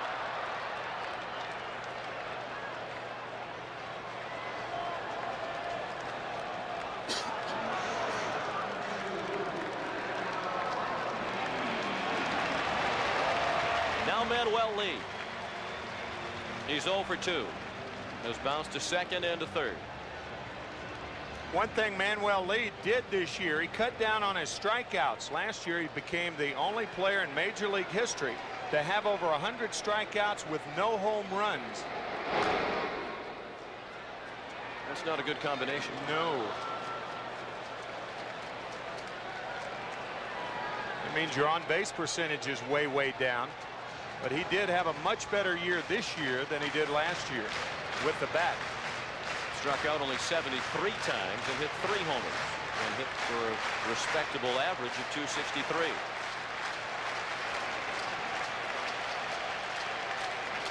Gruber on the move.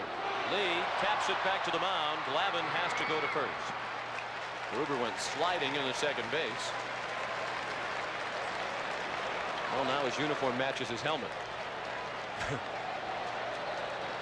Gruber on the hit and run, and all a manager can do for a hitter is try to give him a good pitch to hit. And Manuel Lee doing his imitation of Bruce Lee as he chops down on the high fastball. But really, that's all you can do is pick a pitcher who's always around the plate. Glavine has been like that, but the pitch was a little up. But Manuel Lee, on making the out, does push Gruber to second base. So the Blue Jays have still another great chance to score as Glavine delivers to Devon White. Base hit left field. Gruber's being waved in. Gant with the throw to the plate. It is cut off. Throw to second. They have White in a rundown. The Blue Jays lead 2-0, and White is tagged out to end the inning. Gruber scores a big run on the 3rd hit of the night by Devon White. This ball scooting through to the outfield, and Devon White shrewdly trying to go to second base, making Terry Pendleton cut the ball off. Summary is sponsored by Budweiser. After 7, the Blue Jays lead 2-0 on a home run by Pat Borders in the 3rd and a 2-out single by Devon White in the 7th that brought in Kelly Gruber. Jimmy Key has allowed only 3 hits without issuing a walk through 7. Kelly Gruber still a bit sore. You can see the scrape on his chin as he went sliding head first into home plate with the 2nd run of the night for Toronto. Here is the play by Ron Gant, and what Devon White does, he makes Pendleton cut the ball off. Now you might say, well, Gruber would have been safe at home anyway, but Devon White was making sure by trading an out for a run. Good base running by White. A ball and a strike on Ron Gant. He's fly to right into center. He's the leadoff man in the 8th inning. Brian Hunter and Damon Berryhill scheduled to follow against Key.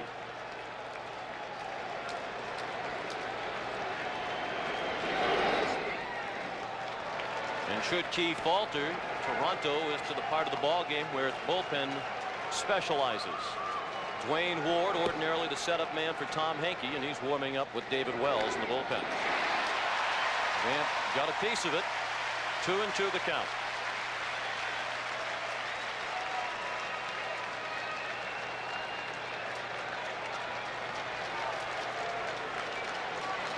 Gruber has also been bothered by a sore neck lately, and looked like that was bothering him during the break between innings. The trainer did come out onto the field. Breaking ball hammered past Gruber into the left field corner. It was not touched by any fans down there, and Ron Gant breaks an 0 for 16 with a leadoff double.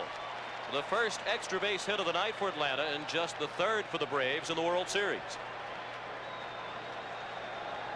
A breaking ball hammered between Gruber and the bag. Kelly way off the bag, of course, with the 2-run lead. It's interesting, had they not gotten the lead to 2 runs to 2-0 with that run, Gruber probably would have been on the line and sucks that ball up.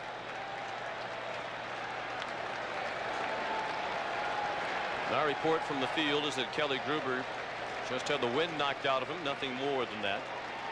He's close to the line now with Hunter at the plate. Hunter drops down a good bunt. Everybody is safe. Gruber was along the line and very deep at 3rd. And Hunter bunted the ball past Jimmy Key so that he had no chance at it. Now the tying run is at first base with nobody out. You have an idea of where Kelly Gruber was. He was deep, as Sean said. Jimmy Key has no play. Gruber has no play. And Brian Hunter catching everybody by surprise. That is a terrific bunt by Hunter.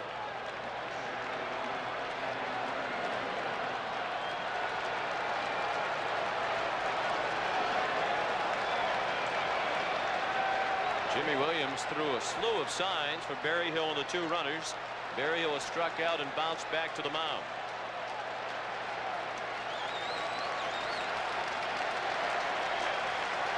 Borders looking into the dugout for help. We're in the 8th inning. Toronto leads 2-0. Berryhill pops up a bunt. Borders fields it in foul ground for the first out. Well, with Berryhill struggling, they were trying to get that tying run into scoring position, but it backfired as he popped up the bunt. I think the key word is struggling there. As a right-handed batter, Berryhill has not done well during the series. He elects to bunt, and the problem that Bobby Cox has, he can't pinch hit for Berryhill unless you want to go to a guy like Francisco Cabrera. If it's the 9th inning, that may be what he would have done. But it's the 8th inning, and they still need defense, but more than that, they need runs. Often, or more often than not, you do not play for a tie on the road. It's hard to tell whether Berryhill was bunting for a base hit or bunting just to push Hunter to second base. Lemke lances it off Key. Charged by Gruber. He throws to first in time to get Lemke. Gant scores from 3rd with the first Atlanta run of the night. It's 2-1, and the tying run is in scoring position now with 2 outs. as Brian Hunter moved up to second base. And what a play by Kelly Gruber.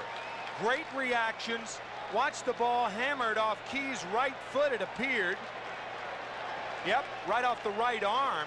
Now watch Gruber barehand the ball to make the only play he could to get Lemke by a step. Boy, that is a terrific reaction by Kelly Gruber.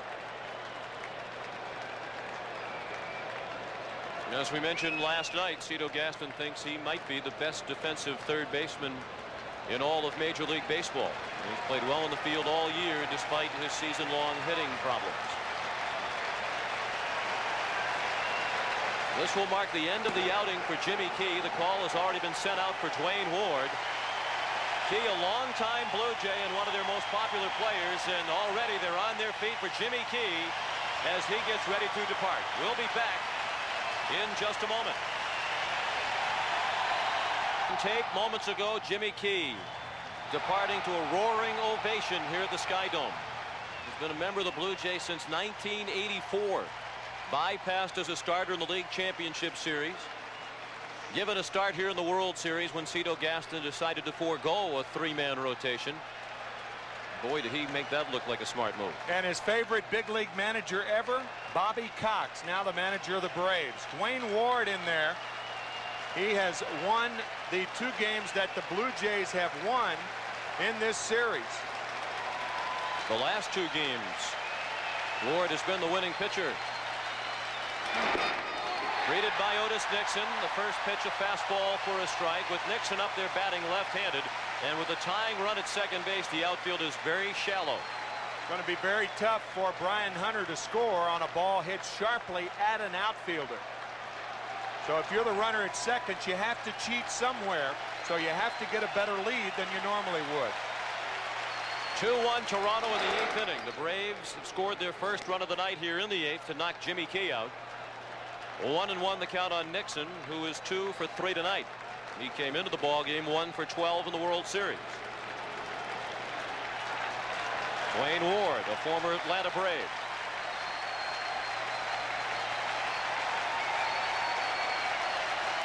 The 1-1 pitch, late swing by Nixon.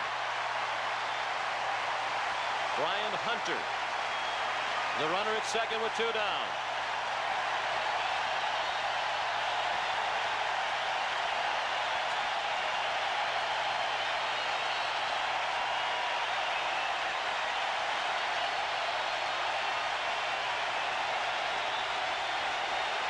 The 1-2 pitch by Ward, fouled away.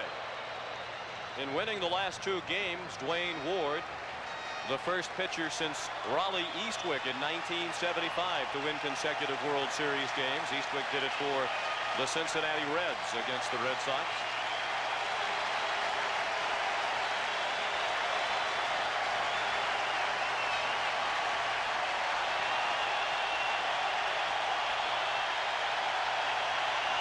Another 1-2 pitch, fouled away.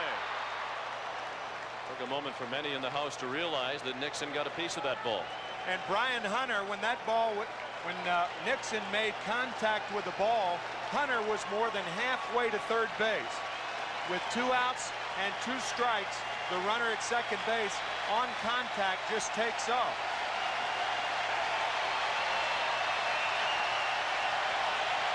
Two 2-1 Toronto. Top of the 8th inning. That is strike 3, and it gets away from Borders. It's up onto the screen. So Nixon is safe at first on the strikeout, and Brian Hunter is moved to third. A tremendous break for the Atlanta Braves. Nixon struck out. It should have been the end of the inning, but Borders couldn't play it. Well, earlier we went back to 1941, and we saw Mickey Owen of the Brooklyn Dodgers on a pass ball with Hendricks, the batter. And that won it for the Yankees that year, and he never lived it down. Here it is 51 years later. And there is a strikeout and a ball that gets by Borders. Looked like a splitter from Ward. And now not only do you have a runner at third, but you have speed at first base in the person of Otis Nixon. It's a strikeout for Ward. He's also charged with a wild pitch. Jeff Blauser at the plate. 1 for 3 tonight, a single back in the first inning. Nixon takes off. The pitch is a ball. Borders ignores Otis Nixon, who goes to second with a stolen base. When you think about a pinch hitter in a situation like this, Jeff Blauser has really been struggling. Otis Nixon steals the base easily, but you have Deion Sanders on the bench, and he was 3 for 4 in last night's game. And Sid Bream, another possibility, hitting .375 in the series. Yep. They do have the left-hander Wells throwing in the bullpen. That's down the line. Olerud to a knee to play it and end the inning. The Braves leave 2 men in scoring position. On to the bottom of the 8th at the Rocca Sky Dome. 2-1 Toronto.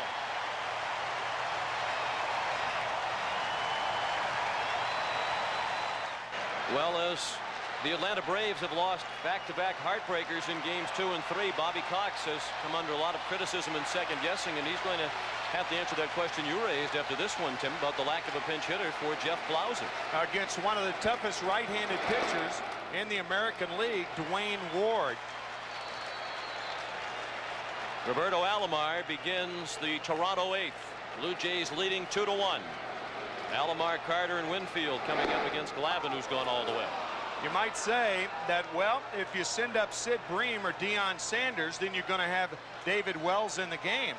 Well, you're going to have a left-handed pitcher in there against whom left-handed hitters have hit .293 against, and you get Ward out of the game. I mean, he's your primary setup guy. I mean, would you trade David Wells for Dwayne Ward? I think any manager would say yes, especially with Jeff Blauser 4 for 34 in postseason play. I tell you, I don't see how he could not use a pinch hitter in that situation.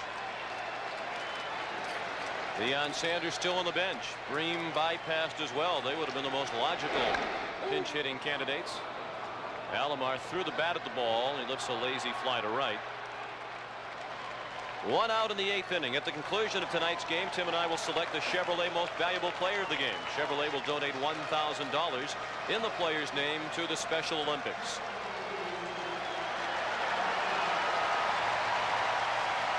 Sid Bream still relegated to the role of spectator as well.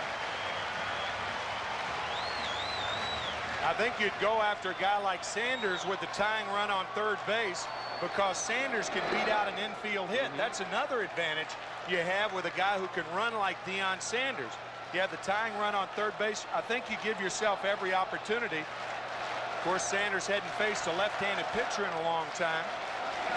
But if he makes contact in the infield, those high chopper varieties, it's a tie ball game. I mean, I think there are a lot of ways to go, but Jeff Blauser against Dwayne Ward is the worst of those ways.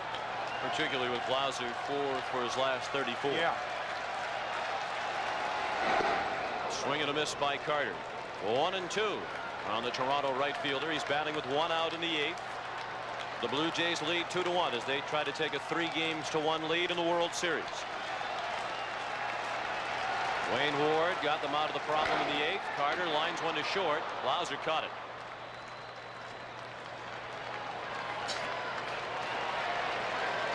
The Braves do have the heart of their order coming up in the top of the 9th. Batters 3, 4, and 5.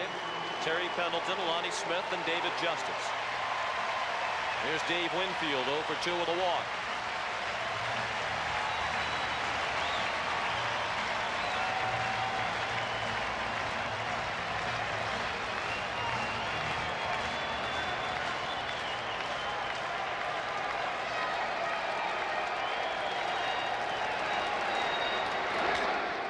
Short again. Blauser throws him out. Glavine works a 1-2-3-8. We go to the 9th. Pendleton, Smith, and Justice coming up for Atlanta. The Blue Jays lead 2-1. Tom Hinkie with 1 save in this series. In postseason play, he's 2-0 with 3 saves. He had 34 on the season. Dwayne Ward, whom he replaced, had 12. So 46 saves between the Hinkie-Ward tandem this season for the Blue Jays. Hinkie on to protect a 1-run lead in the 9th inning. Facing batters 3, 4, and 5 for Atlanta: Pendleton, Smith, and Justice.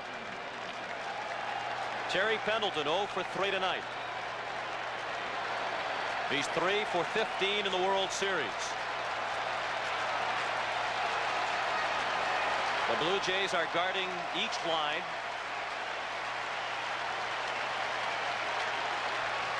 And Hinkie's first pitch is a fork ball for ball 1.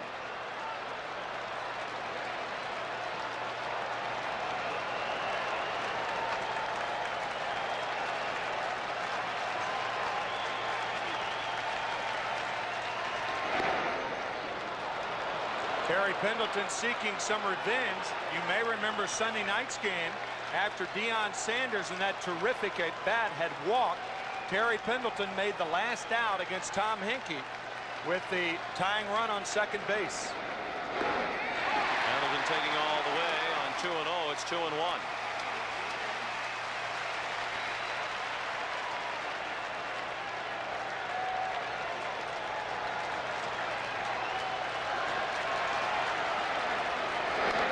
Fastball fouled out of play. Now it's 2-2. In winning games 2 and 3, the Blue Jays made World Series history. It was the first time in World Series play that a team has come back to win 2 consecutive games in which they trailed in the 8th inning or later. Now the Braves trying to turn the tables on the Blue Jays tonight.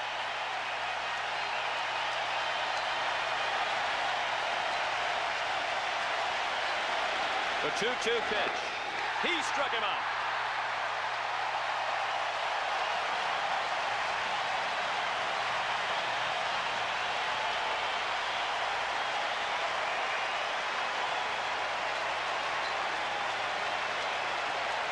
The splitter on the 2-2 count, that ball, the bottom falling out of it. And Terry Pendleton, who normally is tough to strike out, goes down the hands of a Hinkie sinker. That split finger fastball. Lonnie Smith. Ball 1 just missed. Smith is 0 for 3 with the strikeout by Pendleton. Batters 3, 4, and 5 in the Atlanta lineup tonight. A combined 0 for 10. Not a good-looking swing. He tried to check it but couldn't. I think Lonnie tried to lure Hinkie into thinking that he was going to take a strike. He took a very close pitch and now goes after a ball in the dirt. 1 out and the bases empty in the top of the 9th. Toronto leads 2-1. The 1-1 to Smith. Bounce foul, and now it's 1-2.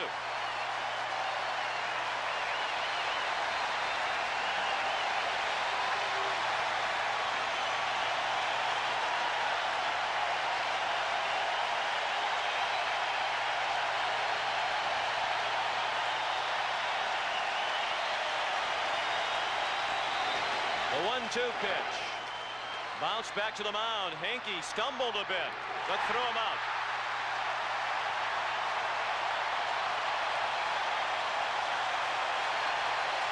Two down in the 9th. Hinkie falls to the first base side, recovers,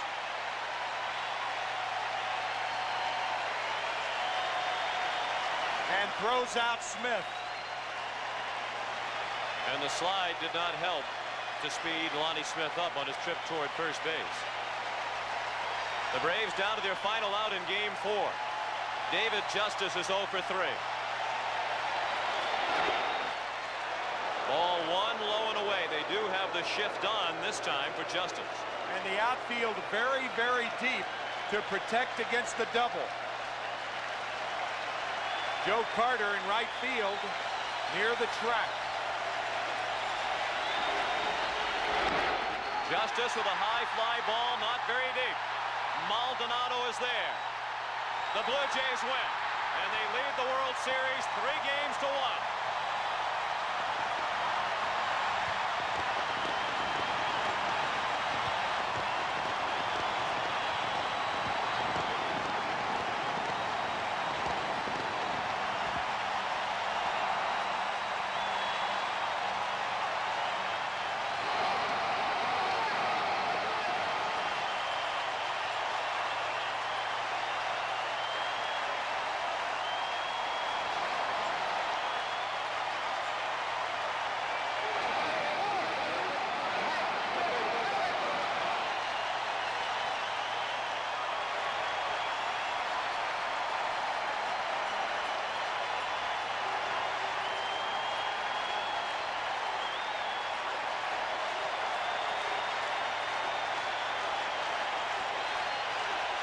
Tom Henke saves it for Jimmy Key as the Blue Jays win Game 4 by a final score of 2-1. We'll be back to Sky Dome with Pat O'Brien and Jim Cott in just a moment.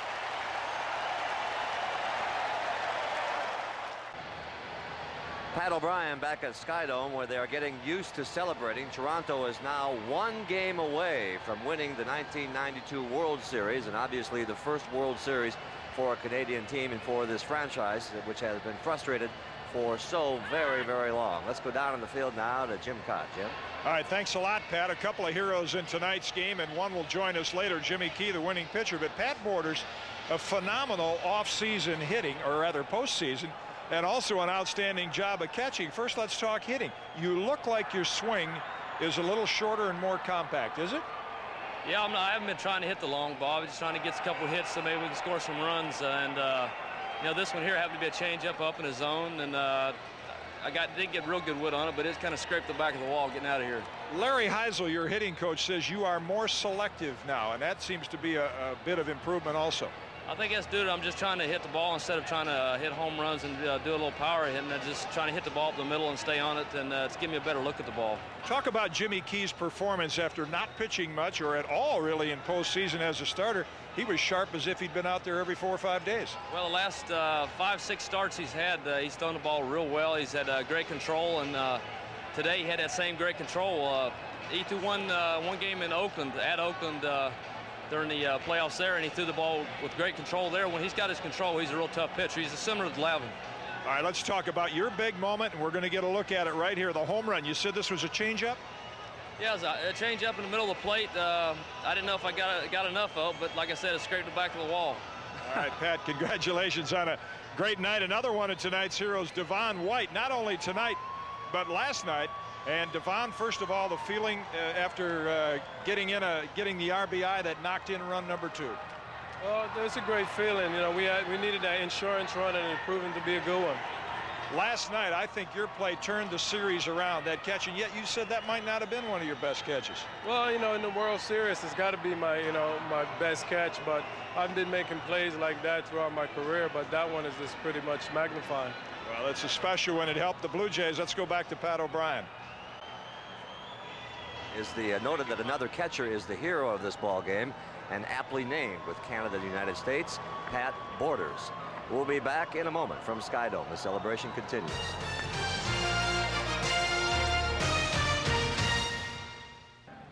For those of you who keep track of these things, and we know a lot of you do, this was the fastest game in World Series history in the last 7 years.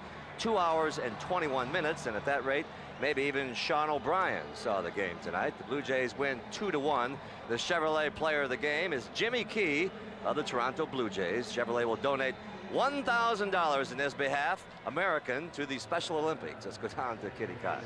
All right, Pat, the 2 quick-working lefties. In fact, the pitching in this series has been fantastic. Steve Avery and Tom Glavine, remarkable pitching in a losing effort. Why? Because of Guzman last night, and tonight Jimmy Key. And coming off 16 days of rest and having that kind of control, how did you stay sharp with all that rest?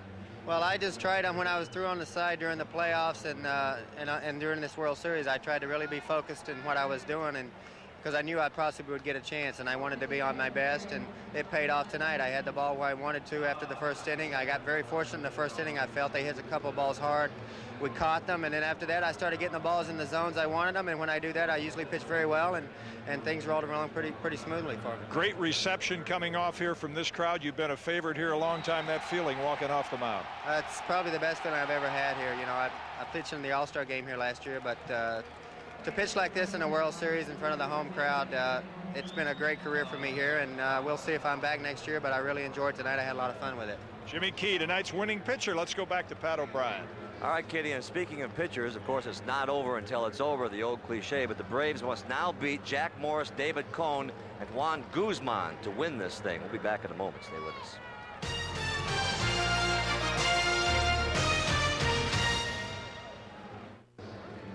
And once again, the final score of Game 4, Toronto 2 and Atlanta 1, and so Toronto takes a commanding 3-1 lead. The Blue Jays are 1 win away from a world championship. And we'll have Game 5 for you tomorrow night beginning at 8 o'clock Eastern time here on CBS. You've been watching the 1992 World Series here on CBS Sports. Perhaps this says it all for Toronto. Tough, hard work gets the job done. One more big night at the office. They are the world champs. We'll see you all tomorrow night, everybody.